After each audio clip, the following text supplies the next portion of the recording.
Island at the very north of our planet. This island is so large that its area is almost equal to the area of all of Western Europe combined. Its territory is approximately 2,166,000 square kilometers. This is 3 times larger than France and Germany combined. It is 8 times larger than the entire United Kingdom. In terms of size, this island would surpass countries such as Saudi Arabia, Mexico, and Indonesia. And yet, only about 56,000 people live in this colossal territory. This is less than the population of a small city in any developed country in the world. In terms of population density, this island ranks absolutely last among all the countries and territories on our planet. On average, only 0.02 of one person lives per square kilometer of land. That is, one person lives in an area the size of a small European country. This island is called Greenland. And many people think that the reason for such an incredibly sparse population is the cold Arctic climate. In reality, everything is much more complex and interesting. Climate is only a small part of a vast story. Today we'll tell you about the emptiest place on our planet. We'll show you what's really stopping people from settling this vast island, and we'll reveal the main secret of why Greenland has become one of the most mysterious and incredible territories in the modern world.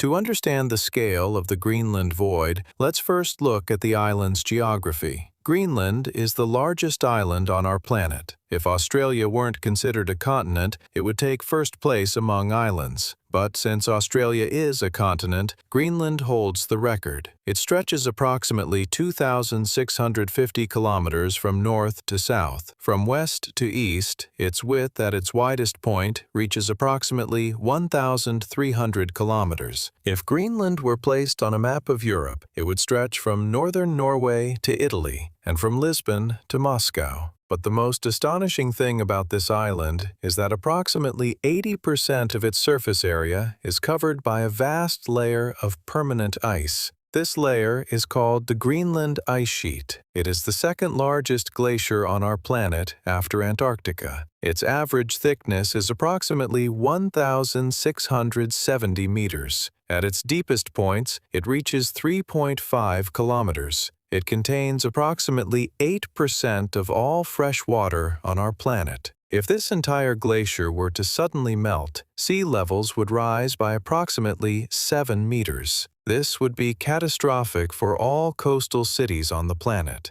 When the average person hears about the enormous Greenland glacier, many people have the most incredible questions. Numerous theories about what lies beneath this colossal layer of ice have appeared online and in popular books. Some claim that beneath it lie the remains of an ancient, highly advanced civilization that inhabited these territories millions of years ago. Rumor has it that Greenland is actually the lost city of Atlantis, or Hyperborea, the ancient kingdom of the Hyperboreans from Greek mythology. Theories have emerged that vast voids concealed beneath the ice sheet are home to some secret, subterranean creatures. Some have written that the American military built secret military bases beneath the Greenland ice to launch nuclear missiles. Some conspiracy theorists claim that the Nazis managed to establish a secret base here during World War II, and that this base still exists. The most extreme theories suggest that Greenland was deliberately left empty to hide some important government secrets. The reality beneath the ice sheet is far less spectacular. Beneath it lies ordinary land, consisting of mountain ranges, valleys, and plateaus. In some places, the weight of the glacier has literally sunk the Earth's crust below sea level. If the ice were to suddenly disappear, central Greenland would become a vast lake. Modern radar research and ultra-deep drilling have allowed us to fully explore the terrain beneath the ice. There are no secret bases or ancient cities there. The main reason Greenland is so sparsely populated is precisely because of this enormous ice sheet. 80% of the island is solid ice. Nothing can be built on such ice. Agriculture is impossible. It is impossible to build normal roads. It is impossible to dig mines for minerals. This ice is constantly moving. From the high interior, it slowly slides toward the coast, where huge icebergs break off into the ocean. The glacier moves at rates ranging from a few meters to several kilometers per year in different places. If someone tried to build a house or a road directly on the ice, within a few years these structures would either be crushed or carried far from their original position. Therefore, all life in Greenland is possible only on a narrow strip of ice-free land along the coast. This strip occupies only the remaining 20% of the island's total area. In size, this strip is roughly equivalent to Norway or the state of California. Doesn't sound so bad, but a closer look at this strip reveals an even worse picture. Not all of this ice-free zone is habitable. Most of it consists of bare rock, steep mountains, and rocky tundra. Land actually suitable for settlement or some form of agriculture occupies only a tiny fraction of the island's total area, perhaps just a few percent of its 2 million square kilometers.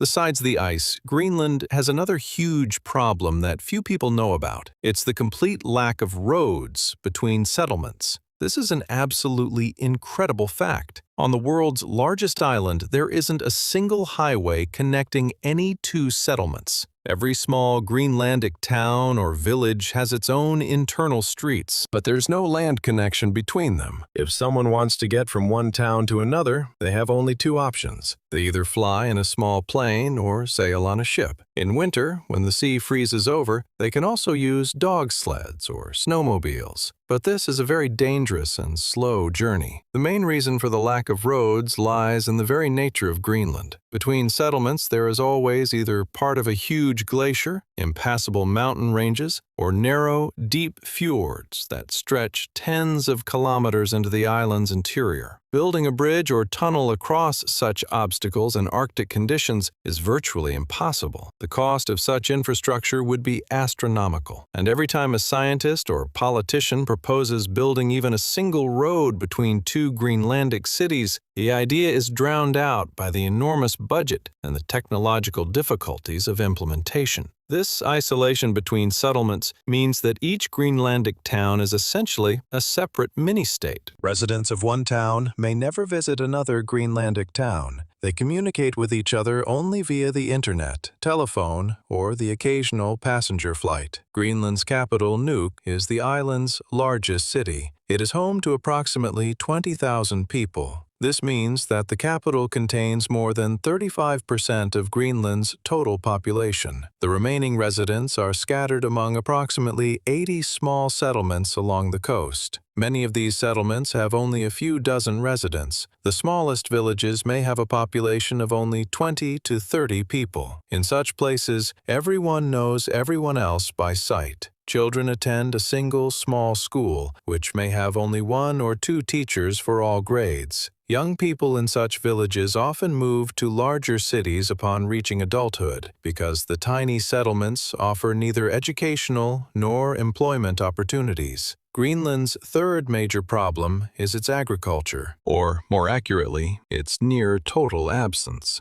Permafrost and short, cold summers make it impossible to grow any traditional crops on most of the island. In the southernmost part of Greenland alone, in a small area around the town of Qaqortoq, there are just a few dozen farms growing potatoes, turnips, and a few greens. These farms survive only thanks to the microclimate, which is very mild by Greenlandic standards, created by the Gulf Stream in this region. Sheep are also raised in southern Greenland. Local farmers keep around 20,000 sheep. This is all Greenlandic livestock farming. No cows, no pigs, no industrial-scale chickens. None of these simply can survive in Greenland's climate. This means that the vast majority of food in Greenland must be imported from the mainland. Regular cargo flights from Denmark reach the island. Dairy products, meat, bread, vegetables, fruits, grains, and much more are shipped here by sea and air. Because of the need to transport these goods over vast distances, prices in Greenlandic stores are simply exorbitant. A standard loaf of bread in Nuuk can cost 3 or 4 times as much as in Copenhagen. A simple carton of milk, which costs a couple of euros in Europe, can cost 7 or 8 euros in Greenland. Fresh fruits like oranges or bananas can be 10 times more expensive than European prices.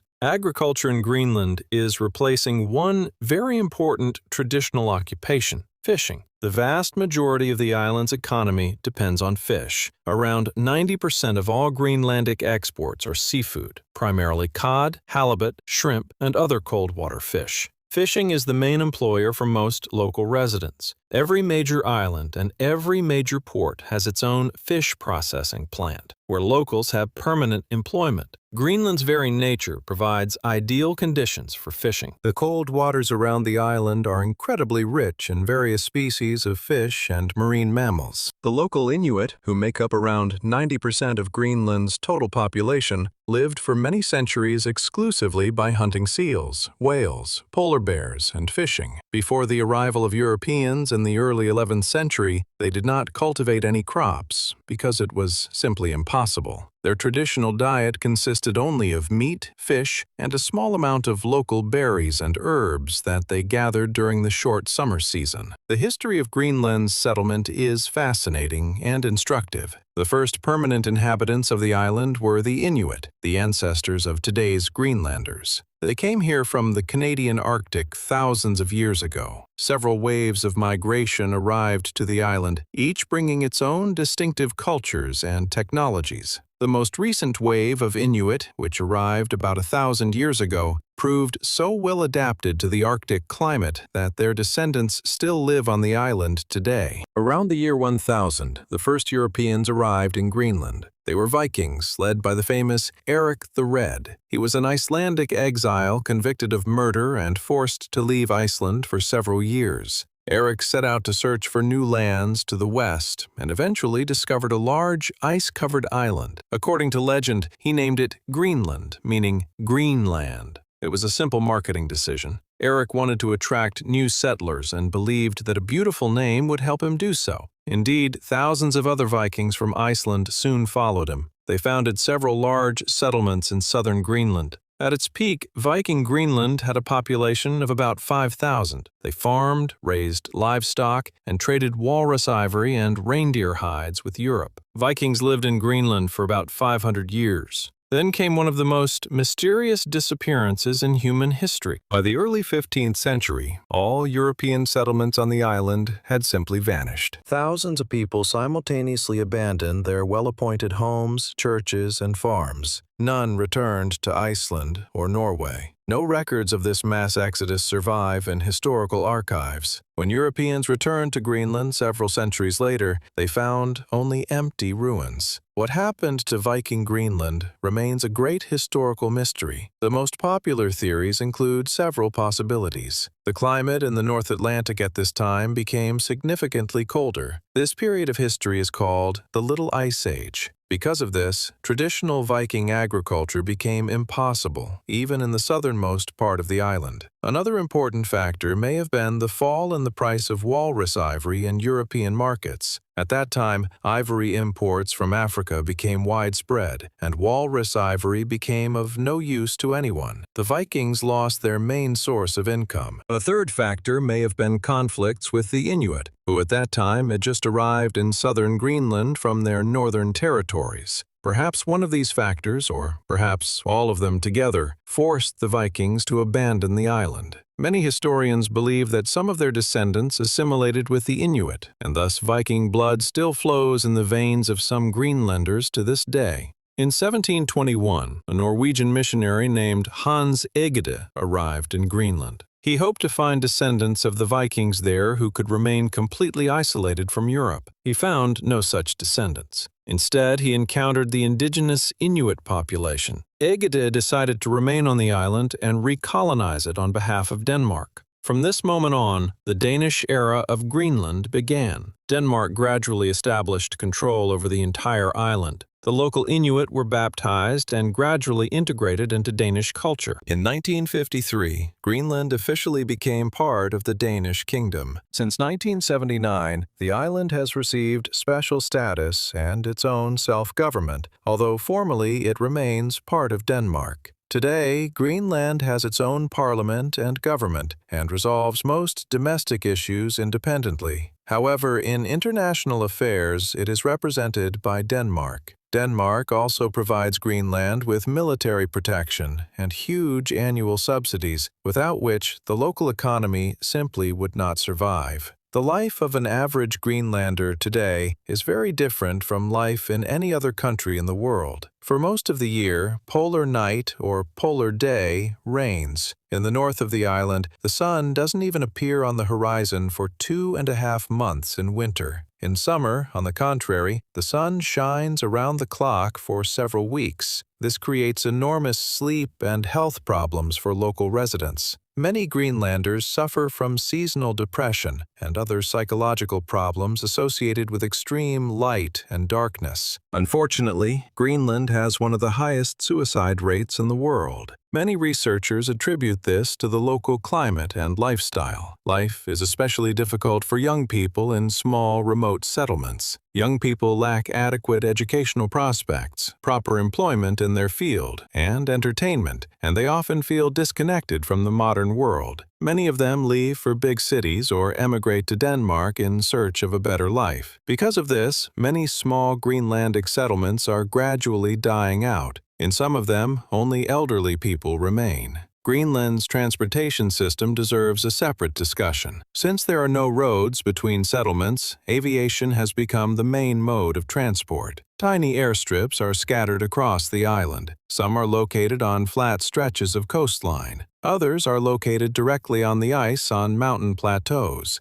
Some Greenlandic airports are among the most difficult and dangerous in the world for pilots. In the small town of Kulusuk, located on the island's east coast, the airport is located on a narrow strip of land between the mountains and the ocean. The runway there is so short that only small, specialized aircraft can land and take off from it. Landing aircraft must approach between steep mountain slopes, and any pilot error can lead to disaster. In the far north of Greenland is the American military base, Thule. It is the northernmost military base in the world. It was built during the Cold War to track Soviet missiles over the North Pole. Today, it is still actively used by the American military. The flight to Thule takes several hours, even on a fast plane. Besides planes, you can travel around Greenland on special passenger ships. Small passenger catamarans ply the island's west coast, connecting various towns. It's a slow but beautiful way to travel. Passengers can see passing icebergs, coastal wildlife, and small villages on the shore. In the remote settlements of Greenland, life follows a very unique set of rules. The tiny village of Ittoqqortoormiit, located on the east coast of the island, is home to only about 350 people. It is one of the most isolated, permanent human settlements on the planet. The nearest larger city is 1,000 kilometers away. Regular flights arrive here only once a week. Local residents hunt seals, polar bears, and narwhals. They still use dog sleds as their primary mode of transportation in the winter. Each villager owns an average of 4 or 5 sled dogs. These dogs are family members, a workforce, and the only defense against polar bears. The school in this village consists of only 2 classrooms for all students. One teacher teaches all subjects for all ages. There is only one store, and it sells only the bare necessities. Prices are so high that many locals prefer to hunt and fish for themselves rather than buy food from this store. If someone becomes seriously ill, they are evacuated by plane to the capital, Nuuk, or directly to Denmark. This is a very expensive operation, fully funded by the Danish government. Residents of such villages have access to one of the best healthcare systems in the world, despite being geographically far from any major hospitals. In recent years, Greenland has once again found itself in the spotlight for unexpected reasons. Due to global warming, the Greenland glacier has begun to melt rapidly. Scientists predict that in the coming decades, much of the island's ice-free territory will expand even further. This could open up vast opportunities for mining resources previously hidden beneath the thick ice sheet. Greenland contains deposits of gold, uranium, nickel, rare earths, and much more. According to various estimates, the island's subsoil may contain between 10 and 15% of the world's total reserves of rare earth metals. These metals are essential for the production of modern electronics, mobile phones, batteries, and weapons systems.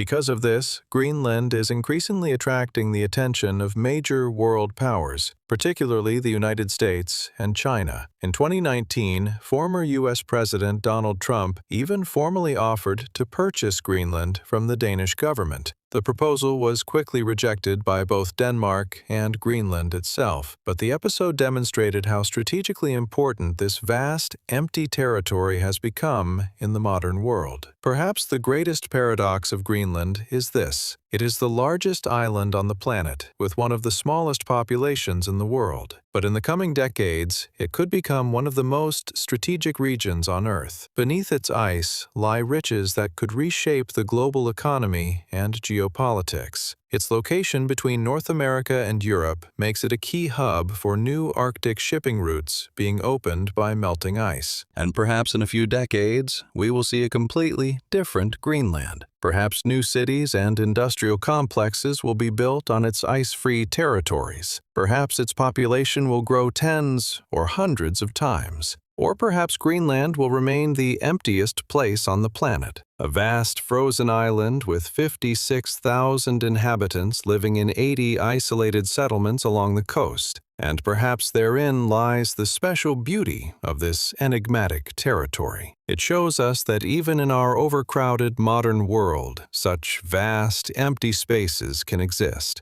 where nature still reigns supreme, where man is not master, but only a guest, and where the planet itself continues to breathe its own ancient rhythm, oblivious to our noisy civilization. Someday, hundreds or thousands of years from now, perhaps truly large cities will appear on this vast island. Or perhaps, on the contrary, humanity will retreat completely, and Greenland will become one vast, deserted, icy kingdom. No one knows for sure. But one thing is certain: Greenland will always remind us all of how vast and unpredictable.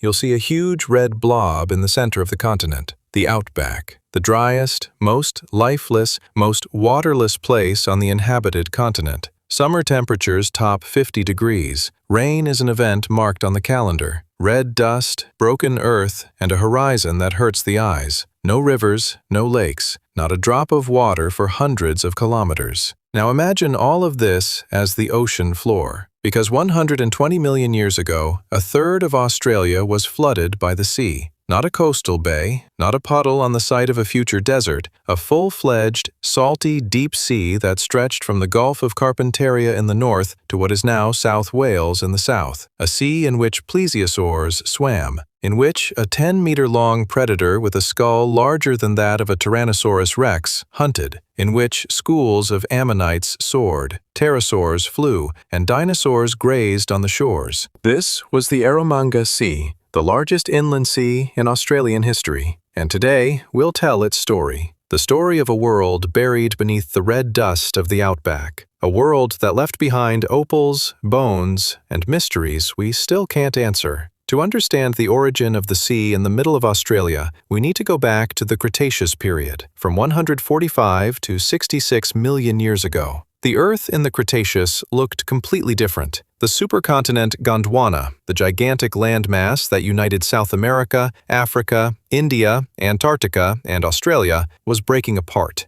Australia was still connected to Antarctica, and both were located significantly further south than they are today. Australia lay at high southern latitudes, roughly where Scandinavia is today, only in the southern hemisphere. In winter, the sun didn't rise above the horizon for weeks. In summer, it didn't set for months. This was polar Australia, and it was completely different from the Australia we know today. The global climate of the Cretaceous period was significantly warmer than today. There was little or no polar ice. Sea levels were 170 meters higher than today, and when sea levels rise 170 meters and there's a vast lowland in the center of a continent, the result of tectonic subsidence of the Earth's crust, the inevitable happens. The ocean recedes. About 120 million years ago, salt water began seeping into Australia's interior, first from the north through what is now the Gulf of Carpentaria, then from the east through the Surat Basin in Queensland. The rivers and lakes that had existed on the lowland plain became salty. Freshwater swamps turned into lagoons. The lagoons turned into shallow bays.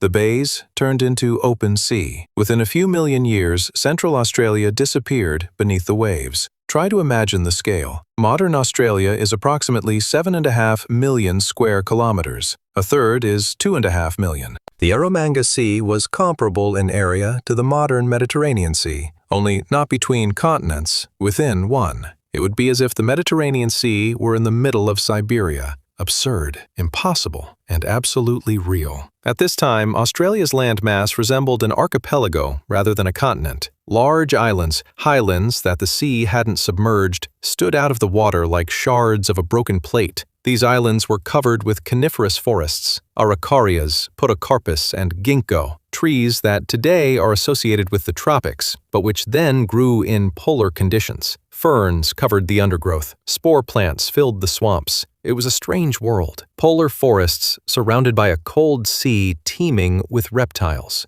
Today, you can learn about this world beyond scientific articles. Tiny outback towns like Richmond, Hughenden, and Winton boast paleontological museums, displaying plesiosaur and ichthyosaur skeletons excavated from the rock by local farmers and prospectors. The Richmond Marine Fossil Museum, one of the best in Australia, houses a plesiosaur skeleton nicknamed Richmond richmondiensis, discovered by a shepherd digging a fence and stumbling upon the bones of a creature that swam here 100 million years ago. The shepherd, searching for water, found a monster. The climate of this polar Australia deserves a separate discussion. In winter, the sun didn't rise above the horizon for weeks. Temperatures likely dropped below freezing. Glendonites, crystalline formations that form exclusively at temperatures near freezing, are found in the rocks of the Eromanga Sea. Nearby are boulders too large to have been carried by rivers. The only explanation is that they were carried by drift ice. In winter, ice floes floated across the Eromanga Sea. Imagine 10-meter-long marine reptiles diving beneath the ice fields to hunt in the murky, cold waters. This isn't the Caribbean. This is a polar ocean with predators the size of buses. But in summer, everything changed. The sun didn't set for months. Temperatures rose to 15 to 20 degrees Celsius. The forests exploded with greenery. The sea warmed, and life within it teemed. This contrast, the icy darkness of winter and the ever-present sun in summer, created an ecosystem unparalleled in the modern world.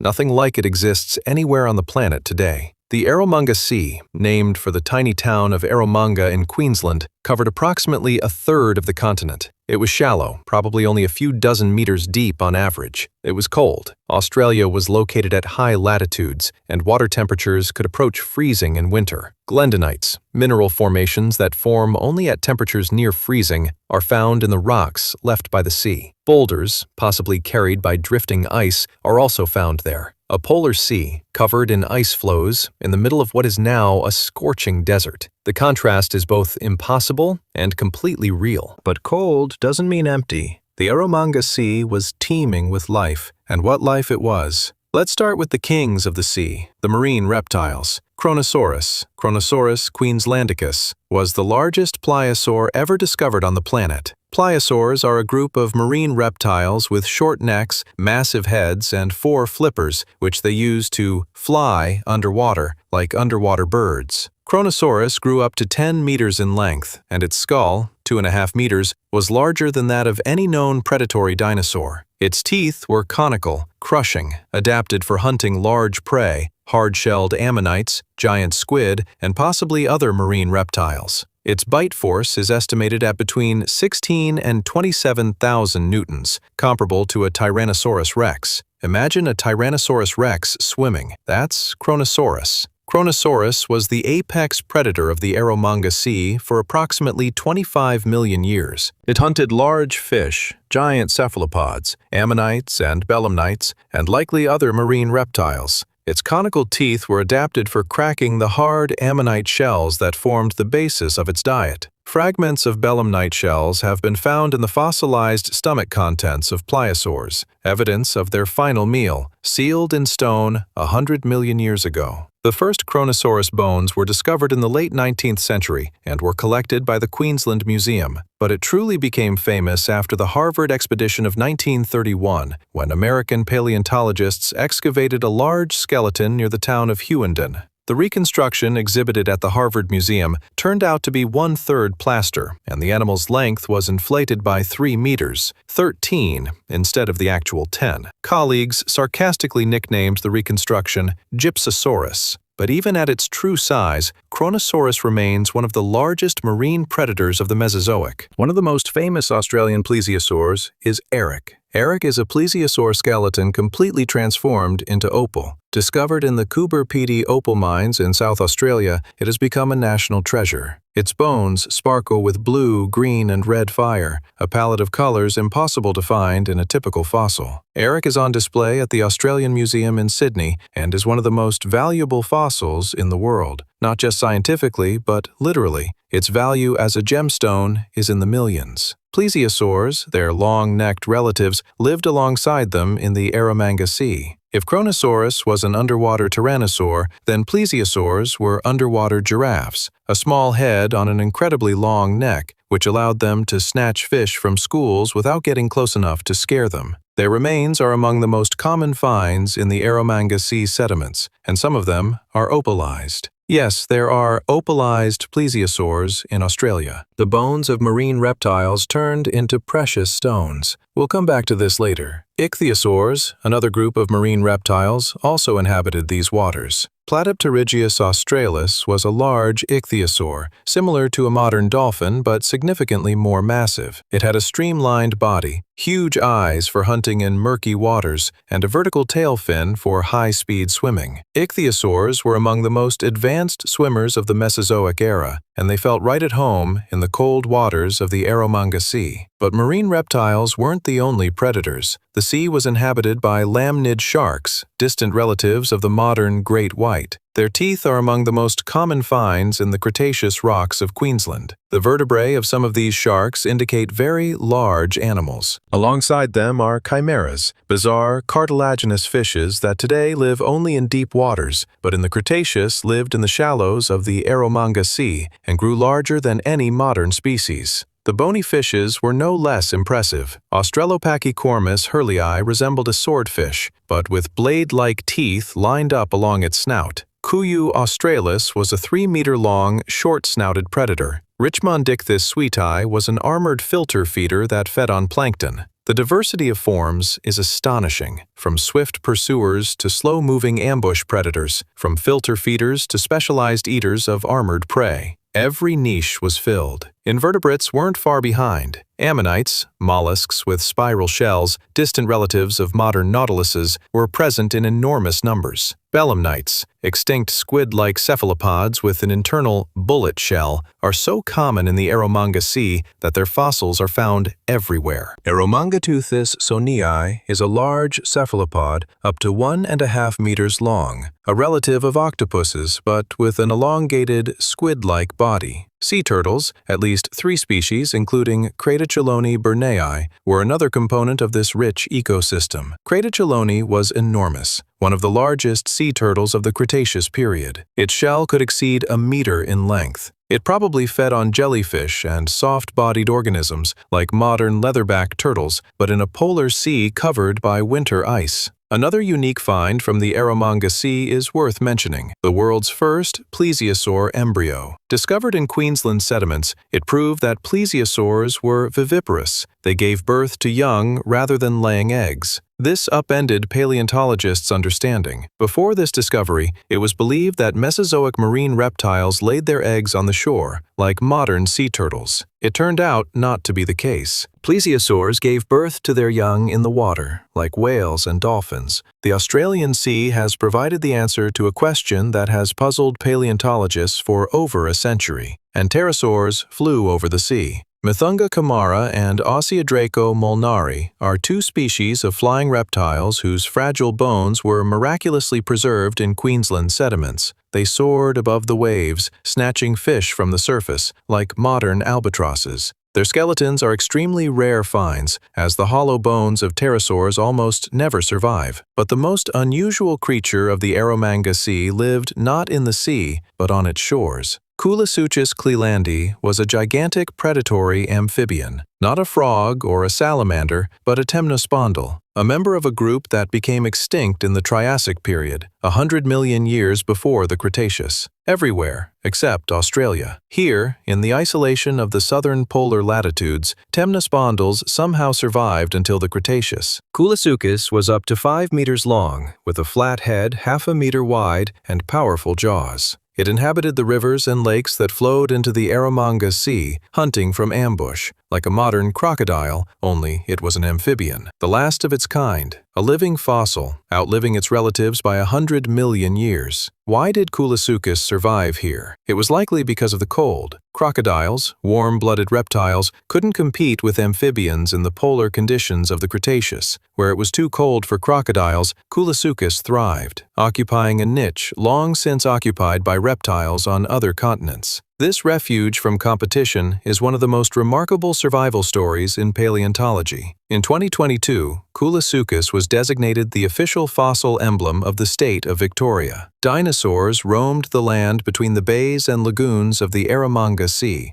Australian dinosaurs of the Cretaceous period constitute a separate chapter of paleontology, as many of them are unlike anything found anywhere else. Australia's isolation in the high southern latitudes, its cold climate, and its unusual habitat, an archipelago of large islands separated by shallow seas, created conditions for the evolution of unique species. Muttaburrasaurus was a large herbivorous ornithopod from the early Cretaceous of eastern Australia. Australovenator was a predatory dinosaur, one of the most complete theropod skeletons ever found in Australia. Diamantinosaurus was a titanosaur, a massive, long-necked lizard found near Winton, Queensland. All of these dinosaurs lived on islands surrounded by the Eromanga Sea, adapting to conditions unmatched on other continents: polar day, polar night, cold winters, and isolation. One of the most famous sites of dinosaur life in Cretaceous Australia is Lark Quarry, a dinosaur stampede near Winton, Queensland. Thousands of footprints, small bipedal dinosaurs running in the same direction, are preserved on a slab of rock. Nearby are the tracks of a large predatory theropod. Paleontologists interpret this as a scene of panic. A herd of small dinosaurs spotted a predator and took off running. A moment from 100 million years ago, imprinted in stone. Traces of panic on the shore of a sea that no longer exists. These same islands were home to the first Australian mammals, tiny insectivorous creatures, relatives of the platypus. Their fossils have been found in Cretaceous rocks of Victoria. Australian mammals began their journey in the shadow of dinosaurs, on polar islands surrounded by a cold sea. Millions of years later, after the dinosaurs died out and the sea retreated, their descendants, marsupials and monotremes, would populate the entire continent. And here's one of the most striking details of this story. Many of the Eromanga sea fossils are preserved as opals. Australia is the only place on Earth where opalized bones of land animals, including dinosaurs, are found. Lightning Ridge in New South Wales is the world's largest deposit of opalized fossils. Dinosaur bones, plesiosaur teeth, and mollusk shells, all transformed into precious stones, shimmering with every color of the rainbow. Some specimens are transparent, the only transparent fossils of large animals in the world. How did this happen? As the Eromanga Sea receded, the sedimentary rocks, saturated with salt water, began to dry out. Silica dissolved in groundwater filled the voids, including those left by decayed bones and shells. Over time, the silica crystallized into opal, precisely replicating the shape of the vanished original. The result is fossils that are both scientific artifacts and treasures. A Kronosaurus tooth transformed into opal is housed in the South Australian Museum. It is the only one in the world. There's another connection between the Eromanga Sea and modern Australia, one that every Australian farmer knows about, but few in the rest of the world. The Great Artesian Basin, the largest underground aquifer on the planet, covering almost a quarter of Australia's land area, is a legacy of the Eromanga Sea. The sediments left behind by the sea are saturated with water that has seeped into them for millions of years. This water is the foundation of life in the outback. Without it, cattle ranching in Central Australia would be impossible. Every artesian well, every spring, every cattle watering hole in the outback is an echo of a sea that dried up 100 million years ago. The Great Artesian Basin covers 1.7 million square kilometers, almost a quarter of Australia's land area. It stretches beneath 4 states. Water depths range from a few hundred meters to 3 kilometers. The water in the deepest layers has been seeping there for 2 million years. It predates Homo sapiens. It's older than the Ice Ages. It rained on Australia when giant marsupials, megafauna that became extinct 40,000 years ago, still roamed it. And all this water is stored in the sediment left behind by the Eromanga Sea. What was once a seabed has become the largest underground reservoir on the planet. The sea has receded, but its water remains. The Eromanga Sea was not a constant. It advanced and retreated at least 4 times during the early Cretaceous.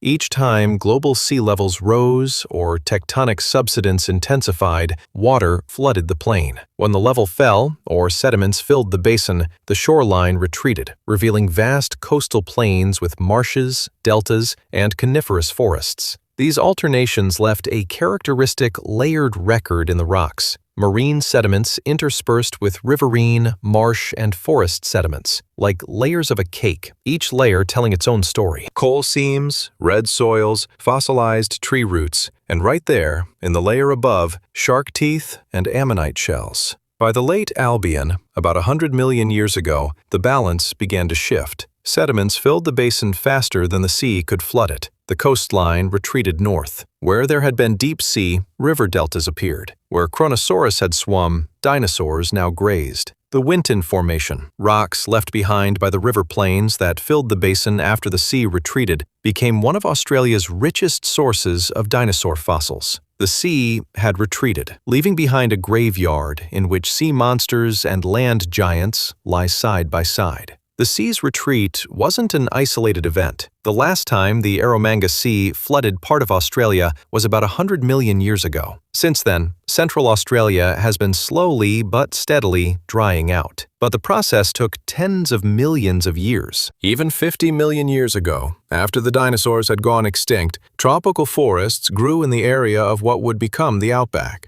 Australia, separated from Antarctica and drifting north, was still wet, green, and warm. Large lakes covered the central part of the continent. Rivers carried water from the mountains to the coast. Crocodiles lived where there is now not a drop of water. But as Australia moved toward subtropical latitudes, the climate changed. The trade winds, which carry dry air to the subtropics, began to desiccate the continent. Forests retreated, lakes dried up, rivers shrank and disappeared. By 5 million years ago, Central Australia had acquired roughly the appearance we see today, a red desert, sun-baked, wind-swept, and devoid of water. The transformation from seabed to the driest spot on the inhabited continent took 100 million years, a geological blink of an eye by some measures, an eternity by others. By the end of the Cretaceous, the Eromanga Sea had completely disappeared. 66 million years ago, when an asteroid struck the Yucatan and killed the dinosaurs, Central Australia was already dry land, but not yet a desert. The outback became a desert much later, when Australia broke away from Antarctica, drifted north to subtropical latitudes, and came under the influence of dry trade winds.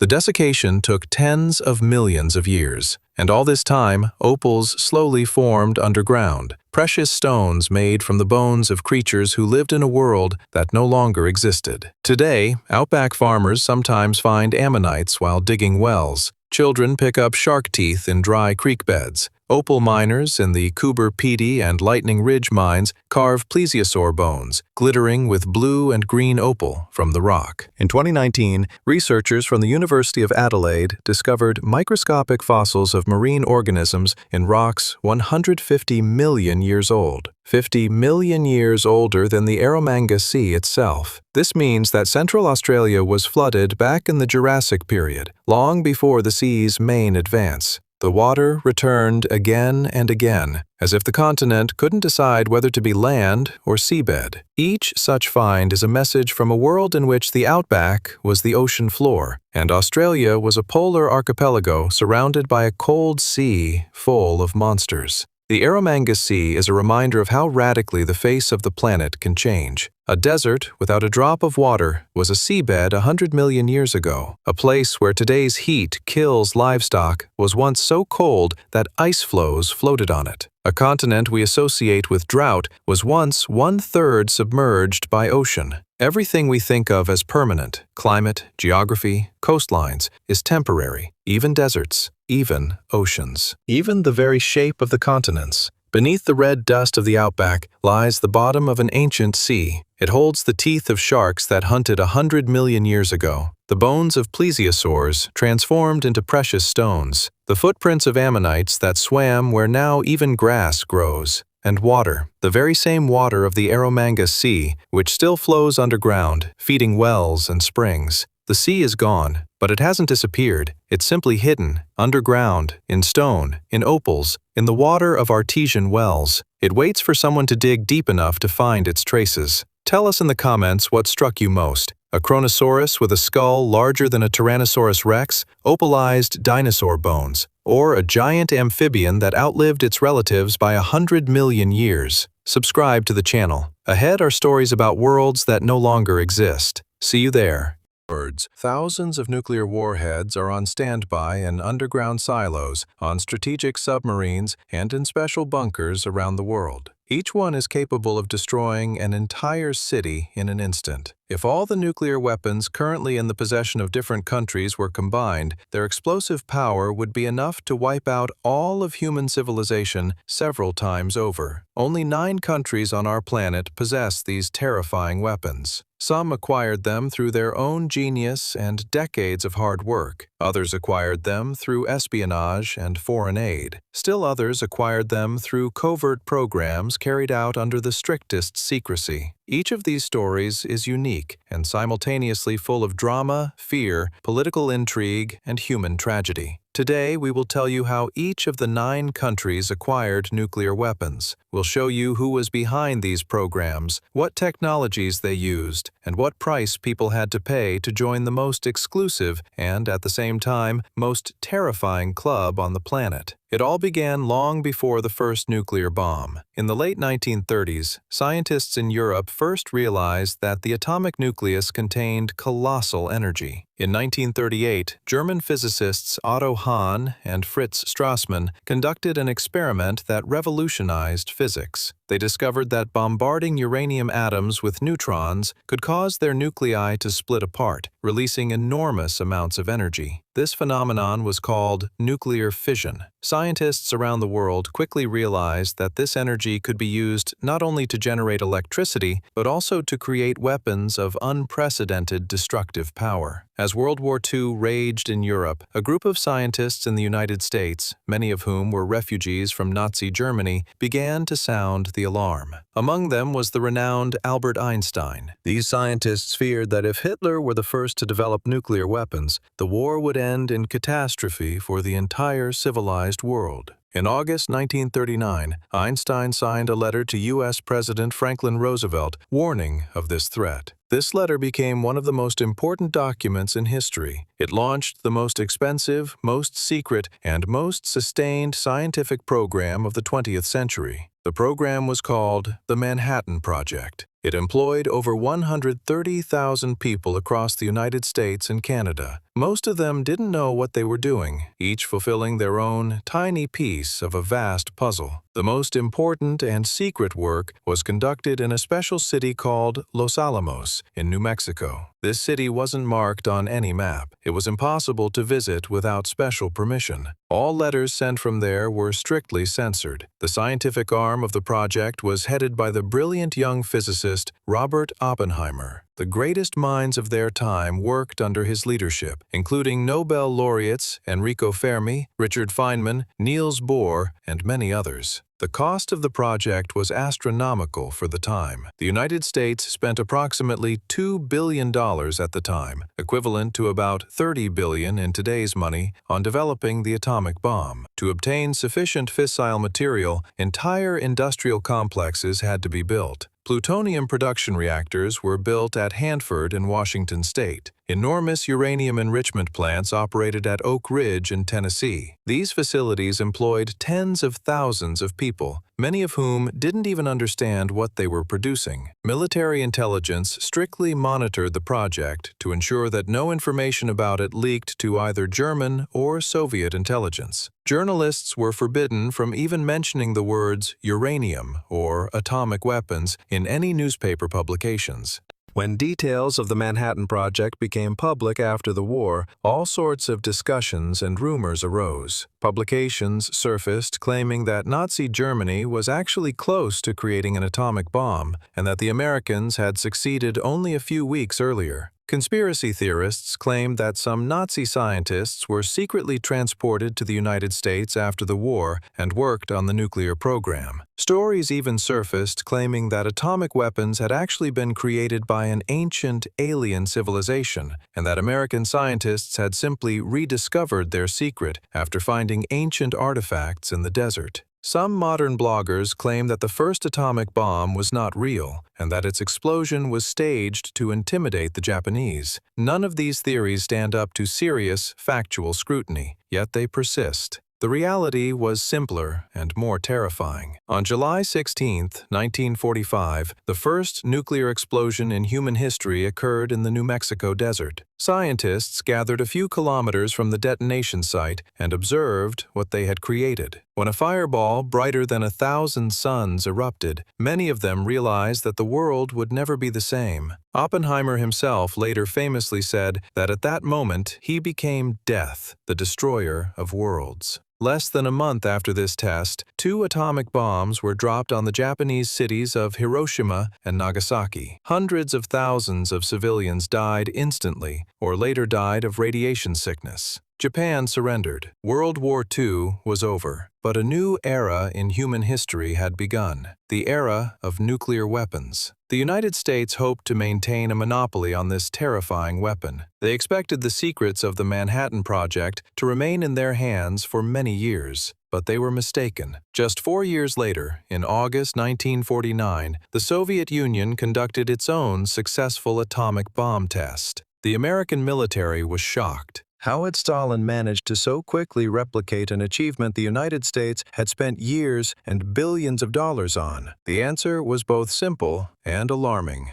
espionage. Throughout the Manhattan Project, Soviet intelligence had sources right inside Los Alamos. The most famous of these was the German physicist Klaus Fuchs, who worked at the very heart of the program and simultaneously passed its secrets to Moscow. There was also the American technician David Greenglass and several other spies whose names were revealed only many years later. When details of Soviet espionage became public, genuine hysteria erupted in the United States. Reports surfaced that Soviet agents had infiltrated all the most important government agencies and that a significant number of high-ranking American politicians were actually working for Moscow. Proponents of the most alarming theories claimed that Stalin already knew all the United States military secrets and that war between the two superpowers could break out at any moment. So-called witch hunts erupted, with thousands of innocent people suspected of espionage simply because of their political views. Many scientists with no connection to espionage lost their jobs and were forced to leave the country. The reality was dramatic, but not as fantastical as the newspapers portrayed it. The Soviet Union did indeed use stolen secrets, but it also had its own brilliant physicists. Igor Kurchatov, the chief scientific director of the Soviet nuclear program, was a great scientist who could have created a bomb without outside help. Espionage merely sped up the process by several years. Very soon, the Soviet Union surpassed the United States in many areas of nuclear physics. It was the first to test a thermonuclear or hydrogen bomb with a fully developed design. By the early 1960s, the Soviet Union had more nuclear warheads on its territory than the Americans. The arms race had become the most expensive and dangerous competition in human history. Meanwhile, Great Britain became the third country to acquire nuclear weapons. British scientists had been involved in the Manhattan Project from the very beginning, working at Los Alamos alongside Americans and Canadians.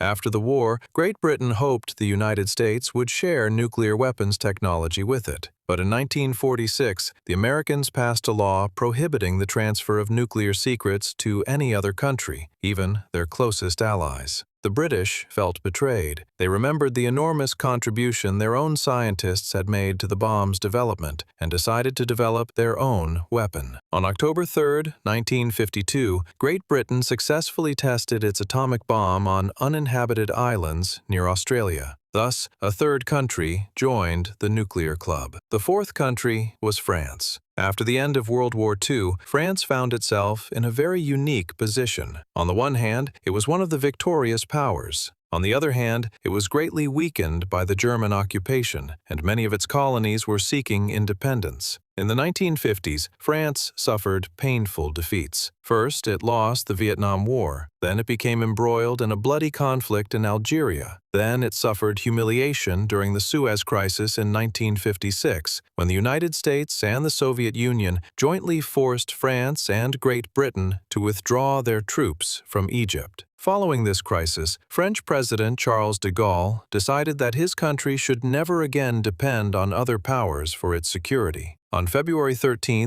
1960, France tested its first nuclear bomb in the Algerian desert. Thus, the fourth country joined the nuclear club. The fifth country was China. The decision to develop nuclear weapons was made by Chinese leader Mao Zedong after the Korean War, when the Americans repeatedly threatened to use atomic bombs. Initially, the Soviet Union actively assisted China in developing its atomic program, but relations between the two communist countries then deteriorated sharply. In the early 1960s, Moscow recalled all its advisors from China and took most of the documentation with it. Many believed that without Soviet assistance, the Chinese program would fail, but China demonstrated remarkable determination. Despite famine, political upheaval, and the Cultural Revolution, Chinese scientists continued their work. On October 16, 1964, China conducted its first test of an atomic bomb. This was serious news for the entire world. A vast Asian country with a population of over 1 billion people had acquired weapons of mass destruction. By the mid-1960s, the world recognized the dire risk of nuclear proliferation. If things continued at this rate, within a few decades, literally every other country on the planet could have nuclear bombs. And then, the likelihood that any of them would use them would become unacceptably high. In 1968, the Nuclear Non-Proliferation Treaty was signed. Today, almost every country in the world is a party to it. This treaty enshrined a special status for the 5 countries that already possessed nuclear weapons at that time: the United States, the Soviet Union, which later became Russia, Great Britain, France, and China. These 5 countries pledged not to transfer nuclear technology to others, and all other countries pledged never to develop their own nuclear weapons. In exchange, they received the right to use atomic energy for peaceful purposes. But not all countries agreed to these restrictions. One of the first countries to disobey the treaty was India. This enormous Asian power, surrounded by hostile neighbors, felt an urgent need for its own nuclear arsenal, especially after neighboring China conducted its own tests. Indian scientists had been working on their program for many years.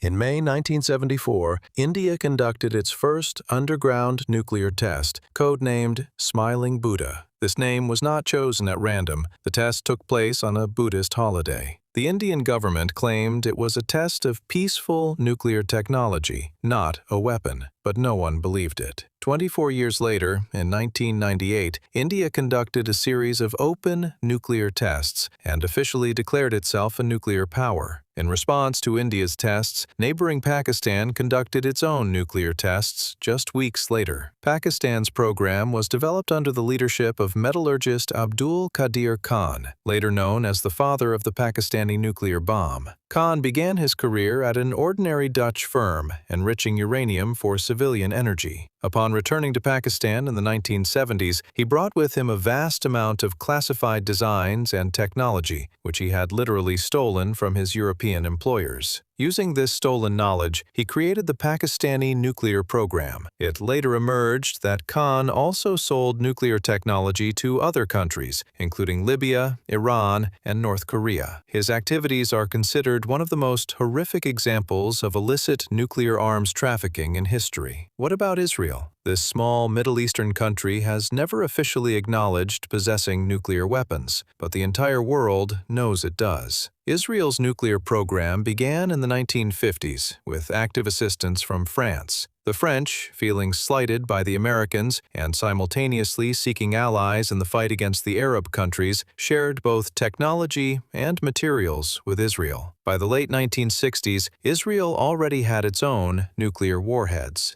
Unlike other countries, the Israeli government has chosen a strategy of deliberate ambiguity. They neither admit nor deny possessing nuclear weapons. This policy is called nuclear ambiguity. On the one hand, it allows Israel to avoid formally violating non-proliferation treaties. On the other hand, it keeps neighboring countries in a constant state of anxiety because they don't know exactly what to expect. When details of Israel's nuclear program began leaking to the press, speculation erupted. Reports surfaced claiming that Israel possessed thousands of nuclear warheads and was prepared to use them in the event of any serious threat to its existence. Conspiracy theorists claimed that the United States was secretly supplying Israel with nuclear materials under the guise of civilian energy assistance. Stories surfaced that Israel's underground storage facilities contained not only conventional nuclear bombs, but also some kind of special weapon superior to anything possessed by other countries. However, the reality is likely much more modest. Independent experts estimate that Israel possesses between 60 and 90 nuclear warheads. This is sufficient to effectively deter any adversary, but it is far from the largest arsenal in the world. And now we come to the newest and perhaps most alarming member of the nuclear club, North Korea. This isolated communist country has for decades sought to acquire nuclear weapons as a means of regime survival. North Korean scientists began working on their program back in the 1980s. Throughout the 1990s and 2000s, they actively used stolen technology from other countries, including Pakistan. In 2006, North Korea conducted its first nuclear test. Since then, it has conducted several more tests, gradually increasing the yield of its bombs. Today, the country has between 30 and 40 nuclear warheads and continues to expand its arsenal. The North Korean program developed under severe international sanctions. The country, whose population suffers from chronic hunger and lacks adequate electricity and health care, spent enormous resources on developing weapons of mass destruction. North Korea's leaders understood perfectly well that, without nuclear weapons, their regime could be overthrown at any moment, following the example of Libya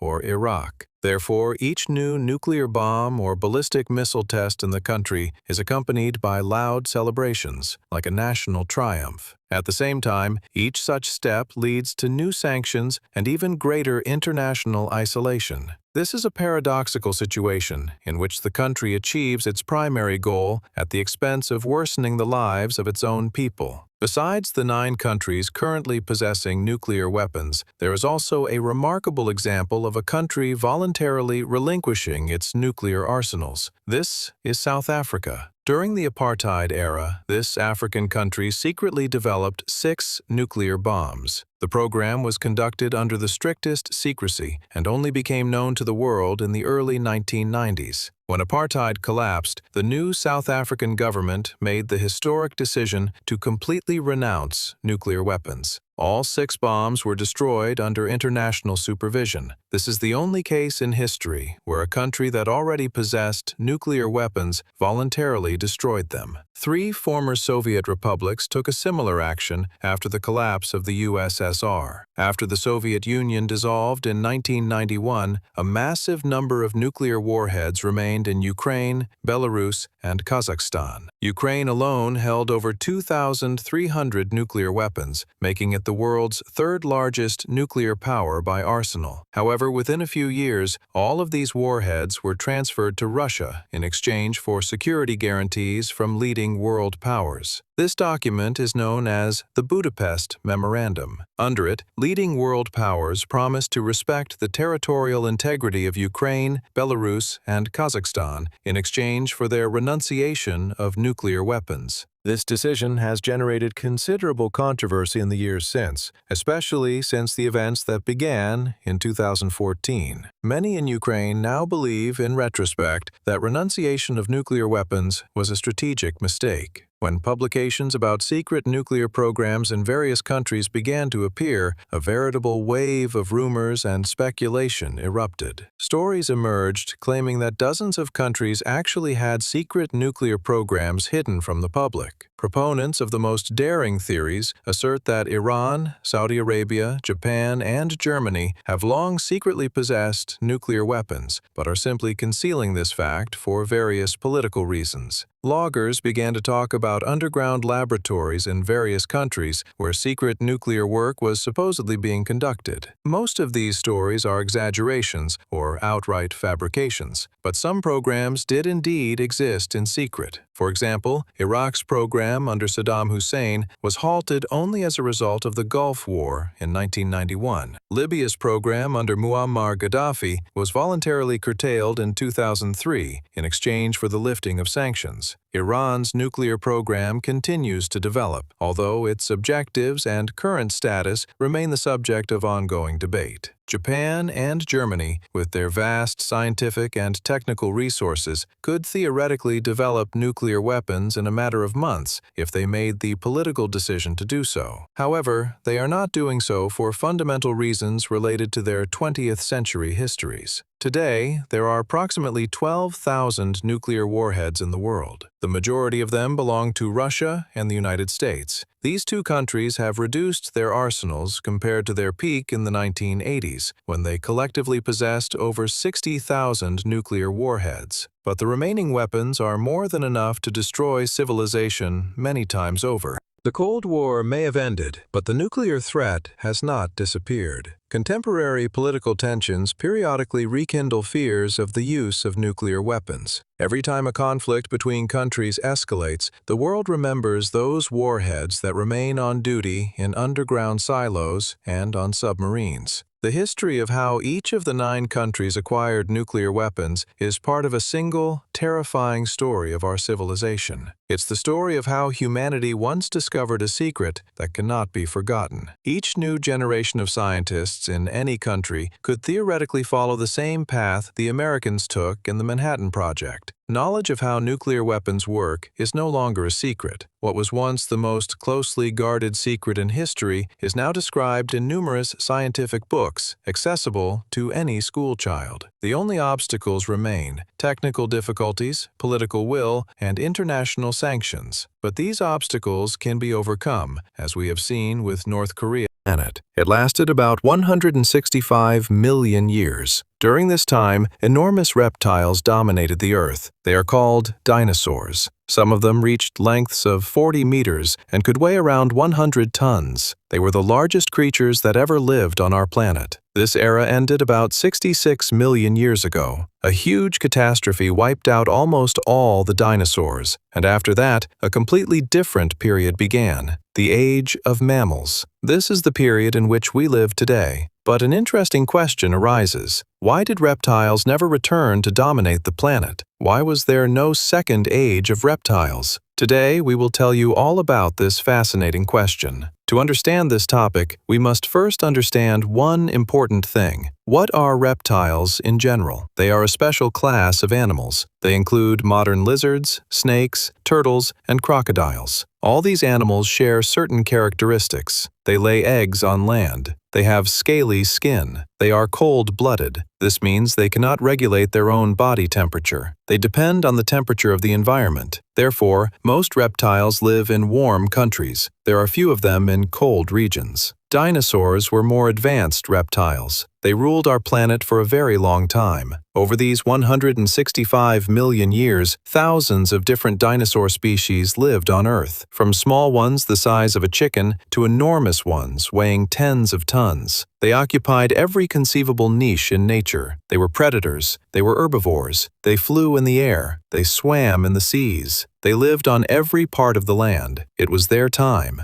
But then disasters struck. About 66 million years ago, a huge asteroid struck Earth. Estimates put its diameter at between 10 and 15 kilometers. That's a massive size. The impact was so powerful that it transformed the entire planet. A crater about 180 kilometers wide formed at the impact site. It remains to this day. Scientists found it in a Central American country and were able to pinpoint exactly when this terrifying event occurred. The impact of such a huge asteroid on Earth released an incredible amount of energy. Scientists estimate it was comparable to the energy of billions of atomic bombs. Enormous clouds of dust rose into the atmosphere, blocking out the sun for months, possibly years. Without sunlight, plants couldn't grow. Without plants, herbivores began to die. And without herbivores, predators began to die. A mass extinction began across the planet. According to various estimates, approximately 75% of all living species perished. Among the dead were almost all the dinosaurs, except for one special branch. These were small feathered dinosaurs. They managed to survive, and they became the ancestors of modern birds. So we can say that dinosaurs did not completely disappear. Their descendants are still alive. These are all our modern birds, from sparrows to eagles, from penguins to ostriches. All of them are direct descendants of the surviving dinosaurs. It's amazing to think that when we see an ordinary bird in the garden, we see a living descendant of those enormous creatures. But the normal, large dinosaurs all died out. After the catastrophe, the planet gradually recovered. The dust settled. The sun began to shine again. Plants began to grow again, and a new period began. During this period, a new dominant group of animals emerged. Mammals. They were small creatures during the age of dinosaurs. They lived in the shadow of the enormous reptiles. They hid. They ate what they could find. They couldn't compete with the dinosaurs for the dominant roles in nature. But after the catastrophe, everything changed. Small mammals suddenly found themselves in a very advantageous situation. Their main competitors disappeared. Enormous opportunities opened up, and they quickly took advantage of them. Over the course of several million years, mammals changed dramatically. They grew larger. They became more diverse. They occupied all the niches previously occupied by dinosaurs. Enormous herbivores appeared. Powerful predators appeared. Flying mammals appeared. Marine mammals appeared. It was a revolution in the animal world. But an interesting question arises. Why did mammals become the new masters of the planet? Why not reptiles? Many reptile species also survived the catastrophe. Crocodiles, turtles, snakes, lizards, they all continued to live and evolve. Why couldn't they once again become the dominant creatures on the planet? This is a very interesting question, and there are several answers. The main reason lies in one important characteristic of mammals. They are warm-blooded. This means they can regulate their own body temperature. They can live in any climate, in heat, in cold, in any weather. They are not dependent on the ambient temperature. This is a huge advantage. Reptiles, as already mentioned, are cold-blooded. They depend on the warmth of the sun. When it's cold, they slow down. They can't move well. They can't hunt well. They can't defend themselves well. This limits their capabilities. After the catastrophe that killed the dinosaurs, Earth became colder. The climate changed. More cold regions appeared, and then warm-blooded mammals gained a huge advantage. They could live where reptiles couldn't. They could be active at any time. They could colonize new places. This allowed them to quickly spread across the planet. Another important advantage of mammals is their unique way of caring for their offspring. Mammals feed their young with milk. This is a unique feature. Reptiles do not have this. Most reptiles lay eggs, and after the eggs hatch, the parents usually do not care for them. Young lizards or snakes immediately begin to live on their own.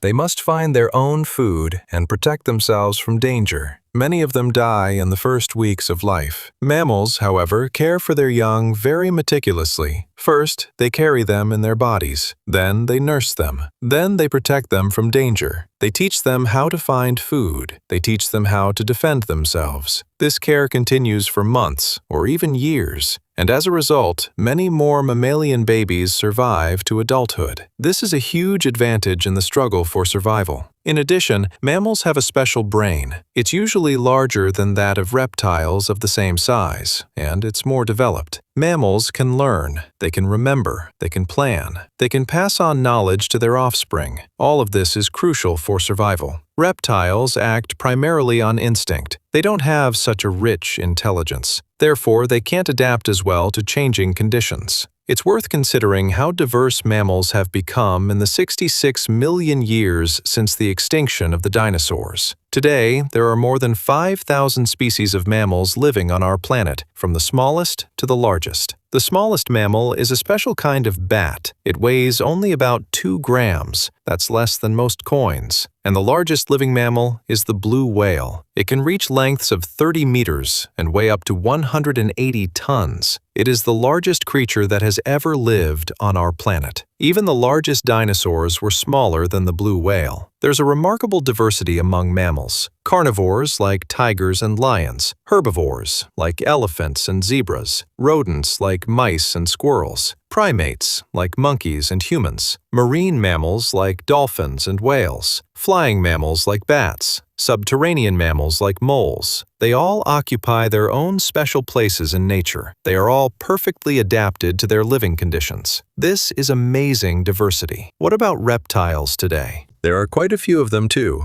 about 11,000 species. That's more than mammals, but most reptiles are small. The largest modern reptiles are crocodiles. One species can reach 7 meters in length. That's a very large animal, but still much smaller than the largest dinosaurs, and much smaller than many mammals. Giant reptiles no longer exist in the modern world. Their time has passed. It's worth noting that there were attempts at the emergence of large reptiles. After the catastrophe that killed the dinosaurs, mammalian dominance didn't immediately take hold. In the first million years, some groups of reptiles attempted to occupy the vacated niches. For example, there were special crocodiles that lived on land. They stood on long legs and hunted like land predators. They could weigh several hundred kilograms. This was somewhat similar to dinosaurs, but these animals didn't survive long and gave way to mammals. Special large marine reptiles also appeared. They lived in the oceans. They hunted fish and other marine animals, but they too gradually disappeared. Their place was taken by marine mammals, whales and dolphins, and today it is they, not reptiles, who rule the oceans. It's amazing to realize that reptiles could have dominated many parts of our planet if conditions had been different. For example, if the climate had become much warmer, then the warm-bloodedness of mammals wouldn't have been such a great advantage, and large reptiles could have returned. This happened at one point in our planet's history, about 50 million years ago, when the climate was much warmer than it is now. At that time, quite large reptiles existed. For example, special snakes over 13 meters long. They weighed over a ton. These were some of the largest snakes in history. But then the climate cooled again, and these large reptiles disappeared again. Their descendants either evolved into smaller forms, or they died out. So, nature attempted to bring back the large reptiles, but it was short-lived. Conditions shifted again in favor of mammals. It's worth considering how evolution works in nature. It's not a simple process. Species are constantly changing. They adapt to their environment. The better adapted species produce more offspring. Their traits are passed on. Gradually, the species becomes more and more adaptable. This is evolution. It works very slowly. Noticeable changes take thousands or millions of years, but over millions of years, it can completely transform entire groups of animals. After the dinosaur catastrophe, evolution began to operate in new conditions. Mammals evolved rapidly. They became more diverse. They occupied every available niche. It was an amazing time. Every million years, new groups of mammals emerged, with new capabilities, with new adaptations, with new ways of surviving. By the time humans emerged, mammals had completely dominated the planet. Another important feature is worth mentioning. This is brain size and intelligence. Mammals, especially primates, have a much larger relative brain size than reptiles. This allowed some of them to become very intelligent. Humans became the most intelligent mammal. Our brain is highly developed. With its help, we created civilization. We transformed our planet. We conquered almost its entire surface. No other creature could achieve something similar. And this happened precisely because mammals, not reptiles, became the dominant creatures on the planet after the catastrophe. What if evolution had gone differently? What if reptiles had managed to return to dominance? It's an interesting question. There's no definitive answer, but we can speculate. Most likely, humans wouldn't have emerged, at least not in the form we have today. Perhaps intelligent reptiles would have emerged, with larger brains, with complex behavior, with their own civilization. This idea seems far-fetched, but it's theoretically possible. If evolution had taken a different path, intelligent life on Earth might have looked completely different. Many scientists have studied this question. They've tried to imagine what intelligent descendants of dinosaurs might have looked like. They've built models. They've calculated various scenarios. But all of this is just theory. In reality, development unfolded exactly as we know it. Mammals won, and we emerged. And we can only marvel at this astonishing coincidence. It's also worth mentioning that modern reptiles aren't all that helpless. They found their own unique places in nature. Crocodiles, for example, are ideal aquatic hunters. They can remain motionless for long periods of time and then swiftly attack their prey. They've changed little over the past millions of years. They found a successful way to survive, and they don't need to change. They're a remarkably stable species. Many modern crocodiles look almost identical to their ancestors who lived during the time of the dinosaurs. Some snake species are also successful. They have mastered amazing hunting techniques. Some use venom. Some suffocate their prey. Some can swallow very large prey. They expand their jaws to amazing angles and can eat prey many times larger than their own heads. These are amazing hunters. They are perfectly adapted to their lifestyle. Turtles are also worth mentioning. They are particularly amazing reptiles. They have their own special protective shell. This is a unique adaptation in the animal kingdom. No other creature has such a protective device. Turtles live a very long time. Some can live for over 100 years. This is much longer than most mammals. They are perfectly adapted to their slow lifestyle. They have found their niche, and they are very successful in it. Sea turtles are especially interesting. They've returned from land back to the ocean, and now they're excellent swimmers. They can swim thousands of kilometers across oceans.